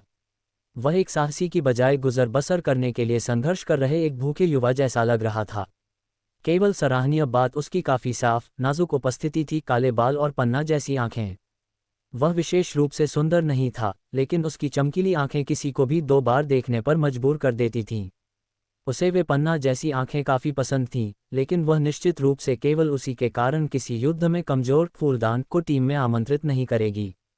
वह अब चुप रही, बस उसे बाद में मना करने का बहाना सोच रही थी। कुछ सेकंड की चुप्पी के बाद माहौल असहज हो गया। उसी क्षण खंभे से टिका हुआ युवा तलवारबाज गॉस के जवाब में बोला, हम भी नौसिखिए हैं। अगर आप साहसिक अनुभव बनाना चाहते हैं तो अनुभवी लोगों के साथ टीम बनाना बेहतर है। उसकी आवाज़ कमज़ोर थी, लेकिन शब्द ईमानदार थे और उनमें कुछ दयालुता थी। कोई बात नहीं, मेरा लक्ष्य भी गॉब्लिन कमीशन है, लेकिन मुझे अभी तक एक व्यक्ति के लिए उपयुक्त क्वेस्ट नहीं मिली है। मैंने सोचा कि अस्थायी रूप से किसी के साथ टीम बनाने की कोशिश करूं। गॉस वास्तव में अनुभवी साहसी लोगों की टीम में शामिल होने के लिए उत्सुक नहीं था जो वर्षों से निचले स्तर पर थे। मुझे अपने साथियों के साथ चर्चा करनी होगी, धनुषधारी लड़की ने अंततः गॉस के शब्दों को सुनकर कहा। कोई बात नहीं, गॉस ने सिर हिलाया। वह जोर नहीं दे रहा था, बस अपनी किस्मत आजमा रहा था। अगर मना कर दिया गया तो वह कहीं और एक उपयुक्त क्वेस्ट खोजेगा। वैसे गॉस निजी चर्चा के लिए उन्हें जगह देने के लिए दूर जाने वाला था जब धनुषधारी को कुछ याद आया और उसने उसे रोक दिया। क्या आपका मुख्य हथियार एक खंजर है, या आपके पास अन्य खासियतें हैं? उसे किसी उपयोगी जवाब की उम्मीद नहीं थी। एक साहसी का हथियार आमतौर पर उसकी खासियत होती थी। उसने सिर्फ बातचीत जारी रखने के लिए पूछा, बाद में साथियों के साथ धीरे से उसे मना करने की तैयारी कर रही थी जिनके पास पहले से ही खंजर थे और उन्हें और अधिक हाथापाई करने वाले लड़ाकों की जरूरत नहीं थी। लेकिन गॉस के जवाब ने उसे चौंका दिया। हाथापाई के लिए मैं एक खंजर और एक लकड़ी का भाला इस्तेमाल करता हूँ। खासियत की बात करें तो मैं पहले एक शिकारी था, इसलिए मैं जंगल में खोता नहीं हूँ। साथ ही मैंने अभी अभी एक मंत्र सीखा है। एक मंत्र? जैसे ही गॉस ने ये कहा, वे तीनों उसकी ओर देखने लगे। उनके भावों ने स्पष्ट रूप से कहा, यह शायद आपसे संबंधित नहीं है। आप एक जादूगर हैं। मुझे नहीं पता कि मैं योग्य हूं या नहीं, लेकिन मैं एक मंत्र जानता हूं। गॉस ने इसे छिपाया नहीं। वह पहले से ही एक टीम में शामिल होने के लिए कह रहा था, रहस्य रखने की कोई जरूरत नहीं थी।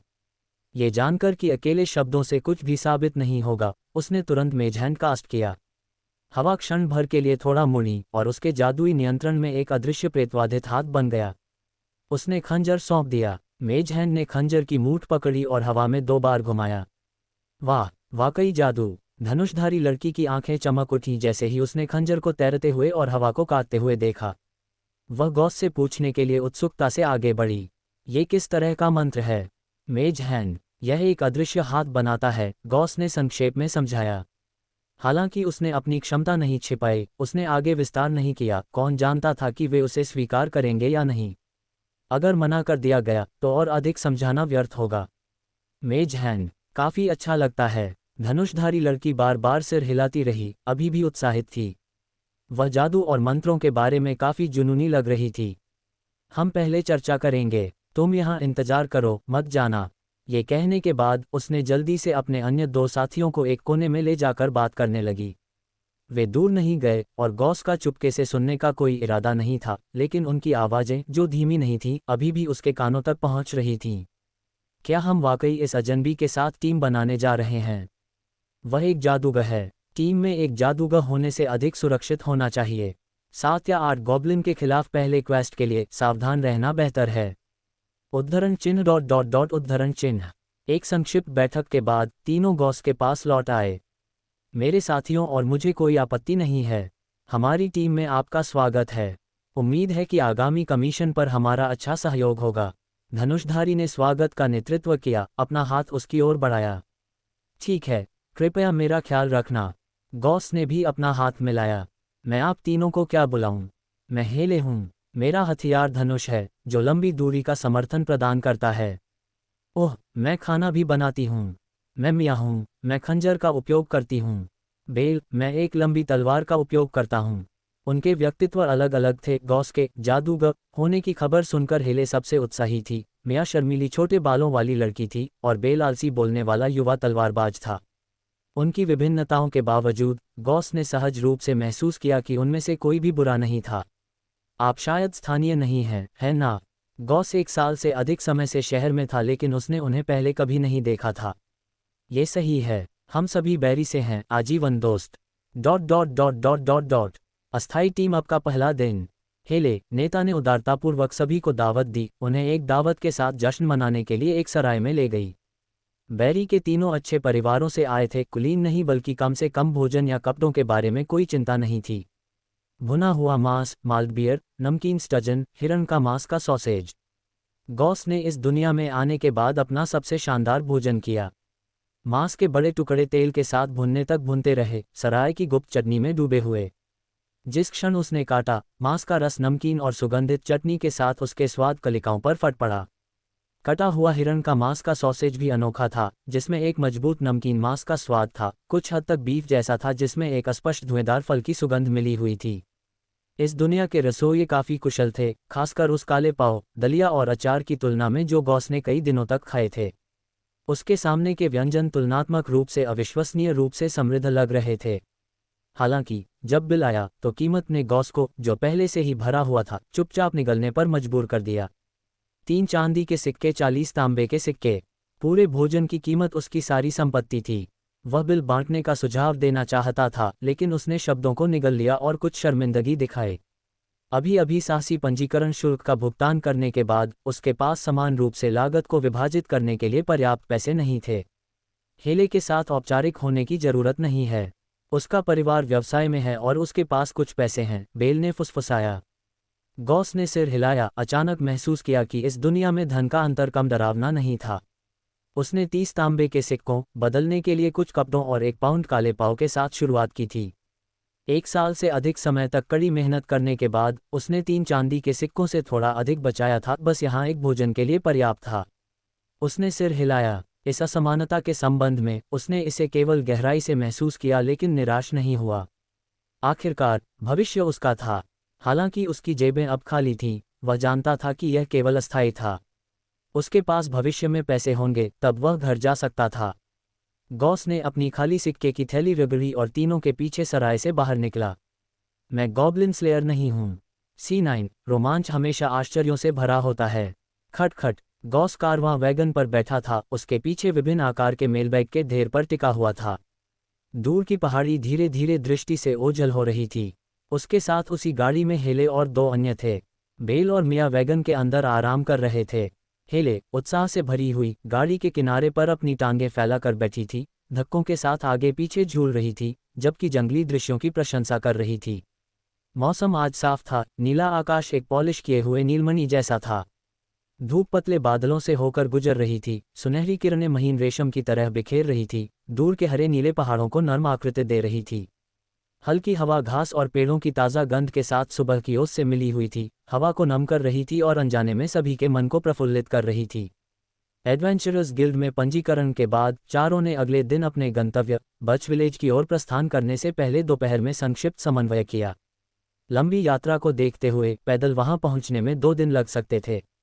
गॉस ने सुझाव दिया कि वे मार्ग के एक हिस्से के लिए एक समान दिशा में जाने वाले एक कारवां में शामिल हों, फिर अपने गंतव्य तक अंतिम पड़ाव पैदल चलें। अन्य 3 स्वाभाविक रूप से उसके प्रस्ताव पर सहमत हुए।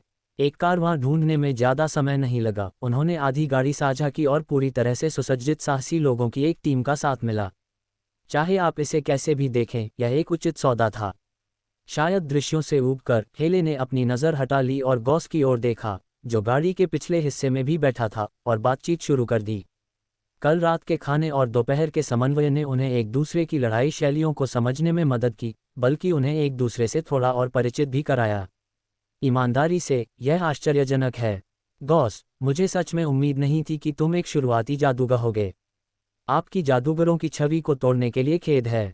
उतना नाटकीय नहीं, बस मैंने जिन जादूगरों को जाना है या मिला हूं, वे सभी धनी प्रकार के हैं। तुम निश्चित रूप से थोड़े अलग हो। मैं बच्चा था तब जादूगर बनना चाहता था, लेकिन दुर्भाग्य से मुझे लगता है कि मुझमें मंत्र सीखने की प्रतिभा नहीं है।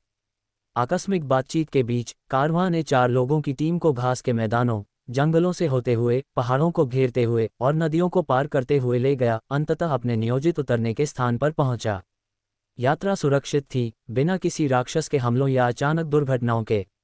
गॉस ने राहत की सांस ली, लेकिन उसे थोड़ा अफसोस भी हुआ। हम यहाँ से अलग हो जाएंगे। ये जगह बच विलेज से लगभग 1 घंटे की पैदल दूरी पर है। इस देश की सड़क का अंत तक पालन करें, फिर कांटे पर बाईं ओर मुड़ें। दूसरा गांव जो आपको मिलेगा वह बच विलेज है। ठीक है, धन्यवाद सर। हेले ने कारवां प्रबंधक को धन्यवाद दिया। सभी लोग अपनी यात्रा पर सुरक्षित रहें। गॉब्लिन महत्वहीन राक्षस लग सकते हैं, लेकिन अपनी चौकसी कम न करें। कारवां प्रबंधक ने कृपया चेतावनी दी। चारों ने कारवां को धीरे धीरे दृष्टि से ओझल होते देखा। अचानक आसपास अजीब तरह से शांत महसूस हुआ। चलो अंधेरा होने से पहले बच विलेज पहुंच जाते हैं। सहमत।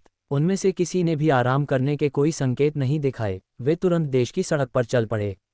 काफी समतल कच्ची सड़क के किनारे गहरे पेड़ थे। ठंडी शाम की हवा कभी कभी बहती थी, जिससे उनकी रीढ़ में सिहरन उठती थी। शायद माहौल से प्रभावित होकर हेले, जो कमीशन को लेकर उत्साहित थी, शांत हो गई। जैसे ही चारों सावधानी से आगे बढ़े, जब सूरज अंततः अस्त हो गया और प्रकाश की आखिरी किरणें गायब हो गईं, वे निर्धारित स्थान पर पहुंच गए। बच विलेज। गांव की ओर जाने वाले कांटे पर एक टेढ़ा मेढ़ा लकड़ी का निशान नाम रखता था। इससे पहले कि वे गांव में प्रवेश करते, वे पहले से ही केंद्रीय चौक से कोलाहल सुन सकते थे, जिसमें हल्की रोने की आवाजें भी मिली हुई थीं। गॉस का दिल एक धड़कन चूक गया, ये समझते हुए कि गांव में कुछ हुआ था। अपने मिशन के बारे में सोचते हुए उसे एक बुरी आशंका महसूस हुई। हमें अभी लोगों को इकट्ठा करना चाहिए और जेनी और आयशा को बचाना चाहिए। पहले ही अंधेरा हो चुका है। मुझे लगता है कि हमें हथियार तैयार करने चाहिए और कल तक इंतजार करना चाहिए। कल तक इंतजार करना बहुत देर हो जाएगी। वे गंदे हरे रंग के कमीने हमें तैयारी करने का समय नहीं देंगे। मेरे गरीब बच्चे। गांव का चौक भीड़ भाड़ वाला था। एक धुंधली अलाव के चारों ओर एक आदमी उठे हुए हाथों से चिल्ला रहा था, कुछ हिचकिचा रहे थे और महिलाएं जमीन पर विलाप कर रही थीं, उनके चेहरे दुख और दर्द से भरे हुए थे। माफ कीजिए, क्या ये बच विलेज है? हम साहसी हैं जिन्होंने आपका कमीशन स्वीकार किया है। क्या गांव का मुखिया यहाँ है? हम स्थिति को समझना चाहते हैं। हेले ने भीड़ को पुकारा, शोरगुल भरे विवादों को तोड़ते हुए। चीख पुकार ने ग्रामीणों के झगड़े को बाधित कर दिया। कई सतर्क निगाहों के तहत एक बूढ़ा आदमी लाठी लिए भीड़ से बाहर निकला। नमस्ते सभी को, मैं बच विलेज का गांव मुखिया हूं। उसने सिर हिलाया और सीधे अपना परिचय दिया। बच विलेज में आपका स्वागत है साहसी लोगों। आप बहुत दूर से आए हैं और हमें आपका गर्मजोशी से स्वागत करना चाहिए था। लेकिन जैसा कि आप देख सकते हैं, गांव अपनी वर्तमान स्थिति में है। कृपया हमें माफ करें यदि हम उपेक्षापूर्ण लगते हैं। कोई बात नहीं, गांव मुखिया, कृपया हमें विवरण बताएं। हम कमीशन के कारण यहाँ आए हैं। हेले ने अपना हाथ हिलाया और अपनी पहचान साबित करने के लिए कमीशन के दस्तावेज दिखाए। उसका जवाब सुनकर गांव मुखिया ने तुरंत राहत की सांस ली। दस्तावेजों की जांच करते हुए उसने गांव में हाल ही की त्रासदी का वर्णन किया। स्थिति वास्तव में सरल थी। गांव की 2 महिलाओं का एक गॉब्लिन जनजाति द्वारा अपहरण कर लिया गया था। यह आंशिक रूप से ग्रामीणों की गलती थी कि उन्होंने अपनी चौकसी कम कर दी थी। ये गॉब्लिन जनजाति महीनों से आसपास के जंगलों में सक्रिय थी, लेकिन उसने कभी मनुष्यों पर हमला नहीं किया था। अधिक से अधिक कभी कभी मुर्गियां, बत्तखें या भेड़ें चुरा लेती थी। संपत्ति के नुकसान को कम करने के लिए ग्रामीणों ने पैसा इकट्ठा किया और ग्ररॉक टाउन में एक इनाम पोस्ट किया। पिछले 2 दिनों में गॉब्लिन बिना किसी निशान के गायब हो गए थे। ग्रामीणों ने आराम किया, ये सोचकर कि साहसी लोग जल्द ही जंगल में छिपे गॉब्लिनों को साफ करने के लिए पहुंचेंगे। उन्होंने उन हरे रंग के लोगों के खिलाफ अधिक तैयारी नहीं की। लेकिन कौन जानता था कि आज शाम को गांव ने अपना पहला हमला अनुभव किया। 2 महिला ग्रामीणों को ले जाया गया। अब जब पूरी तरह से अंधेरा हो चुका था तो चलना असुविधाजनक था। पीड़ितों से घनिष्ठ रूप से संबंधित परिवार के सदस्यों को छोड़कर अन्य ग्रामीण अंधेरे जंगल में गॉब्लिनों से लड़ने के लिए उद्यम नहीं करना चाहते थे। आखिरकार मानव स्वभाव स्वार्थी है। इस प्रकार चौक में एक विवाद छिड़ गया। एक पक्ष ने तर्क दिया कि रात में लड़ना बहुत खतरनाक था, वे पीड़ितों को नहीं बचा सकते थे और अधिक जीवन जोखिम में डाल सकते थे। दूसरा पक्ष इस बात पर अड़ा था कि सुबह तक इंतजार करना बहुत देर हो जाएगी, चूंकि पीड़ितों को अभी हाल ही में पकड़ा गया था, इसलिए अभी भी समय था। उन्होंने तर्क दिया कि गॉब्लिन बस कुछ छोटे जीव थे, बच्चे के आकार के। अगर सभी ने मिलकर काम किया तो वे निश्चित रूप से महिलाओं को बचा सकते थे। दोनों पक्षों के वैध बिंदु थे और गांव मुखिया निर्णय लेने में असमर्थ था। सौभाग्य से यह अपरिचित साहसी टीम दिव्य सुदृढ़ीकरण की तरह प्रकट हुई। हालांकि गांव मुखिया ने कुछ नहीं कहा, उसने चुपचाप अपनी उम्मीद उन पर रख दी। उसकी नज़रों में काले बालों वाले पुरुष को छोड़कर चारों सभी अच्छे उपकरणों से लैस थे और उनकी युद्ध शक्ति साधारण ग्रामीणों से कहीं अधिक थी। मुखिया और अन्य ग्रामीणों ने सभी चारों की ओर देखा। क्षमा करें, हमें इस पर चर्चा करनी होगी। सभी जलती हुई निगाहों के तहत हेले ने थोड़ा झुककर फिर दूसरों को एक तरफ खींच लिया। एक पल के लिए कभी जीवंत रहने वाला गांव एक अस्पष्ट चुप्पी में डूब गया। लेकिन खामोशी के नीचे विचारों का एक ज्वार उमड़ रहा था। हर कोई उनके फैसले का इंतजार कर रहा था। एक कनसी अगोचर नौसिखिया साहसी टीम एक शहर में आराम कर रही थी, अब पूरे गांव की उम्मीदों को संभाले हुए थी। गॉस ने कई चुप ग्रामीणों को देखा और दबाव का भार महसूस करना शुरू कर दिया। सच्चा रोमांच हमेशा आश्चर्यों से भरा होता है। जैसे कि उसने शुरू में सोचा था कि यह एक नियमित उन्मूलन मिशन था। स्थान पर पहुंचना, आराम करना, अगले दिन टोही करना, खुफिया जानकारी इकट्ठा करना, एक योजना बनाना, गॉब्लिनों को मारना और कमीशन पूरा करना। किसने उम्मीद की होगी कि अच्छी तरह से संगठित योजना पहले ही कदम पर उथल-पुथल का सामना करेगी। मैं गॉब्लिन स्लेयर नहीं हूं। C10 मुठभेड़। क्या हम आज रात कमीशन मिशन शुरू कर रहे हैं?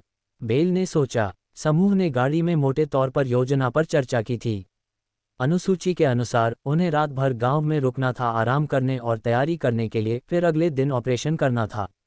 लेकिन एक अप्रत्याशित परिवर्तन ने स्पष्ट रूप से उनकी मूल योजना को बाधित कर दिया था। 2 ग्रामीणों को पकड़ लिया गया। अगर हम उन्हें आज रात नहीं बचाते हैं तो बहुत देर हो जाएगी, हेले ने आह भरी। हालांकि रात में बहुत अंधेरा है और गॉब्लिनों से लड़ने का जोखिम काफी बढ़ जाता है।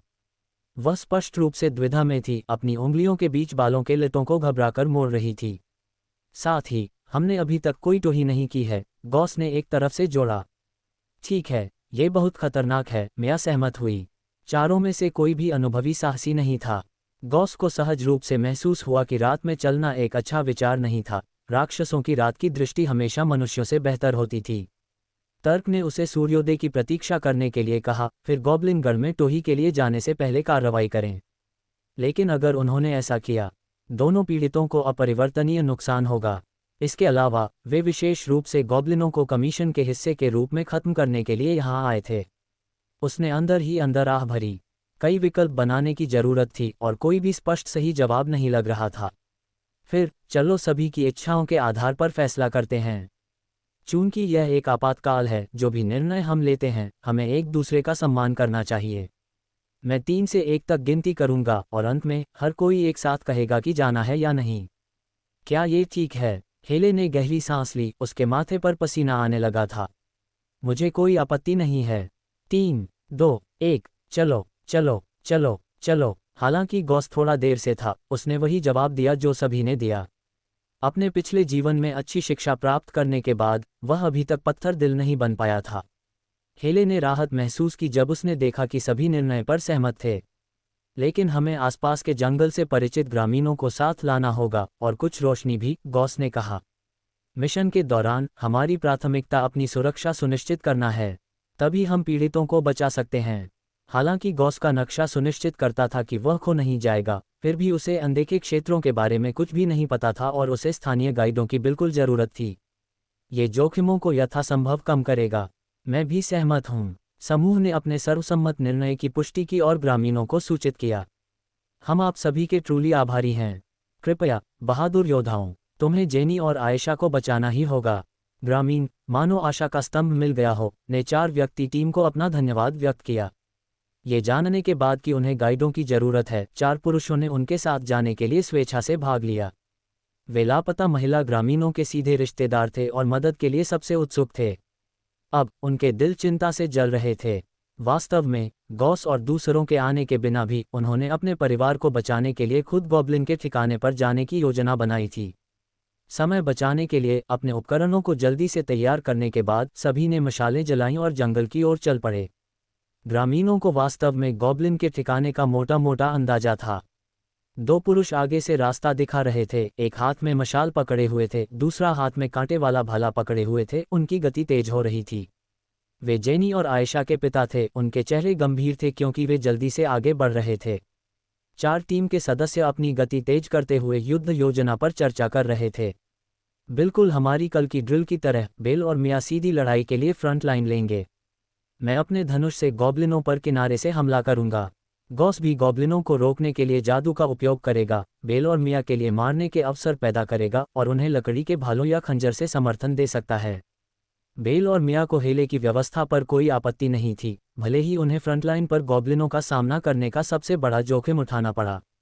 अच्छा लगता है। गॉस भी सहमत हुआ। उन्होंने कल दोपहर पूरे समय अभ्यास किया था। हालांकि वास्तविक लड़ाई में ये कितना प्रभावी होगा, यह अनिश्चित था। गॉस ने देखा कि तीनों में अच्छी ताकत थी। प्रत्येक ने एक पूर्व आवश्यक व्यावसायिक कौशल में महारत हासिल की थी और उसे कुशलता से उपयोग कर सकता था। मिया का कौशल थ्रस्ट था, जिससे वह अपने दोहरे ब्लेड से सामने के दुश्मनों पर लगातार वार करते हुए थोड़ी दूरी तक तेजी से आगे बढ़ सकती थी। बेल का कौशल वर्टिकल स्लैश था। ये सरल लगता था, लेकिन जब सक्रिय होता था तो उसकी लंबी तलवार के वार के पीछे की शक्ति अचानक बढ़ जाती थी, जिससे उसके हमले अधिक शक्तिशाली हो जाते थे। हेले का कौशल प्रिसीज एम था। जब सक्रिय होता था तो उसकी दृष्टि और बाँह की ताकत बढ़ जाती थी, जिससे वह मध्यम से छोटी दूरी पर बिना चूके तीर चला सकती थी। गॉस के मेज हैंड के साथ मिलकर मिशन अनुभव की उनकी गंभीर कमी के बावजूद ये नौसिखिया टीम वास्तव में कागज पर काफी मजबूत थी, जो कई निम्न स्तरीय साहसी टीमों से बेहतर थी। यही कारण था कि गॉस आगे बढ़ने पर सहमत हुआ। 7 या 8 गॉब्लिन रात में भी एक ऐसी टीम के लिए कोई मुकाबला नहीं थे जहां हर सदस्य ने कौशल में महारत हासिल की थी। अगर वे संपर्क के क्षण में अपने कौशल का उपयोग करके प्रत्येक दुश्मन को तुरंत मार सकते थे तो उसके बाद अनिवार्य रूप से एक लड़ाई होगी। अंकल, कृपया हमारे लिए गॉब्लिनों को अस्थायी रूप से रोकें। एक बार जब हम अपने दुश्मनों से निपट लेंगे तो हम आपकी मदद करने आएंगे। चिंता मत करो, एक गॉब्लिन अभी भी संभालने योग्य है। संक्षिप्त संचार के बाद समूह चुप हो गया और आगे बढ़ता रहा। थोड़ी देर बाद आगे चल रहे ग्रामीण रुक गए। उनकी दृष्टि में एक समतल जगह दिखाई दी। समतल जगह के केंद्र में एक अलाव जल रहा था और उसके पीछे दूरी में एक गुफा थी। ये लगभग 2 मीटर व्यास की एक प्राकृतिक गुफा लगती थी जो पिच काले अंधेरे में अंतहीन रूप से फैल रही थी। लगता है वही है। सभी ने दूर की गुफा की ओर देखा। प्रकाश की कमी के कारण अंधेरी गुफा के अंदर कुछ भी दिखाई नहीं दे रहा था। अवलोकन समाप्त करने के बाद गॉस ने दूसरों का ध्यान आकर्षित करने के लिए हाथ हिलाया, पास जाने और मेज हैंड को सक्रिय करने की तैयारी कर रहा था। वह देखना चाहता था कि क्या वह मेज हैंड की लगभग 10 मीटर की कास्टिंग रेंज का उपयोग करके अंदर प्रवेश कर सकता है और तो ही कर सकता है। अचानक गॉस के बगल में एक तीखी चीख सुनाई दी, शांत रात को भेदते हुए।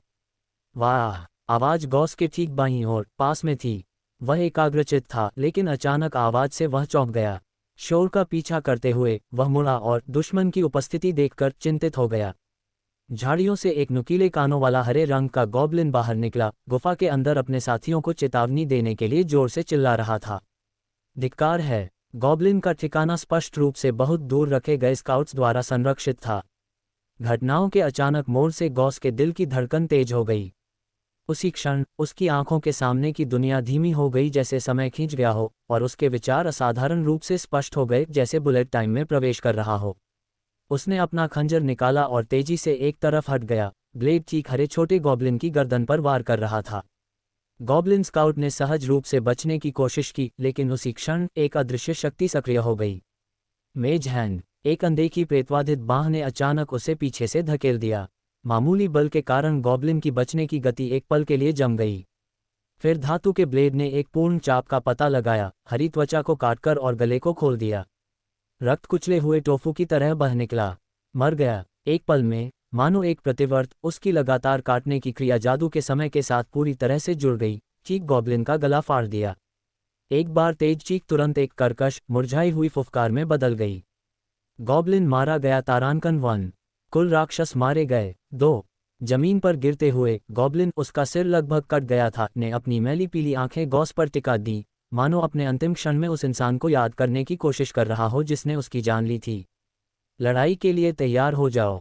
दूसरों को गॉस की चाल इतनी तेज होने की उम्मीद नहीं थी, लेकिन अब आश्चर्य का समय नहीं था। बेल और मिया आगे बढ़े, गुफा के अंदर मुख्य गॉब्लिन बल को रोकने की कोशिश कर रहे थे, लेकिन जाहिर है वे एक कदम देर से थे। गॉब्लिन की पिछली चीख ने निस्संदेह अंदर के गॉब्लिन समूह को सतर्क कर दिया था। एक के बाद एक अंदर से पुकारें और जल्दबाजी में पैरों की आवाजें गूंजीं, जैसे क्रोधित वानर आक्रामक धमकी दे रहे हों। गॉब्लिन अपने ठिकाने से बाहर निकल आए इससे पहले कि बेल और मिया उन्हें रोक पाते। प्रत्येक कदम के साथ परछाइयां गुना हो गईं और आग की रोशनी में लाल आंखों के जोड़े चमक उठे। 1 जोड़ा, 2 जोड़े, 8 जोड़े, 12 जोड़े, 13 जोड़े। गॉस दोनों के पीछे गति बनाए रखने की कोशिश कर रहा था। उसने महसूस किया कि कुछ गड़बड़ थी। उसने तेजी से अलग हुए जोड़े को चिल्लाया, नहीं, बहुत सारे दुश्मन हैं, जानकारी गलत है, सावधान रहो। 1 दर्जन या उससे अधिक लाल पुतलियों का सामना करते हुए सभी को ऐसा लगा जैसे पूरी गुफा उनकी ओर रेंग रही थी। गॉस का दिल तेजी से धड़क रहा था, लेकिन उसने फिर से एक अनमोल सबक सीखा। कभी भी मिशन की जानकारी पर आंख बंद करके भरोसा न करें। जारी है। अगला एपिसोड देखने के लिए चैनल को सब्सक्राइब करें।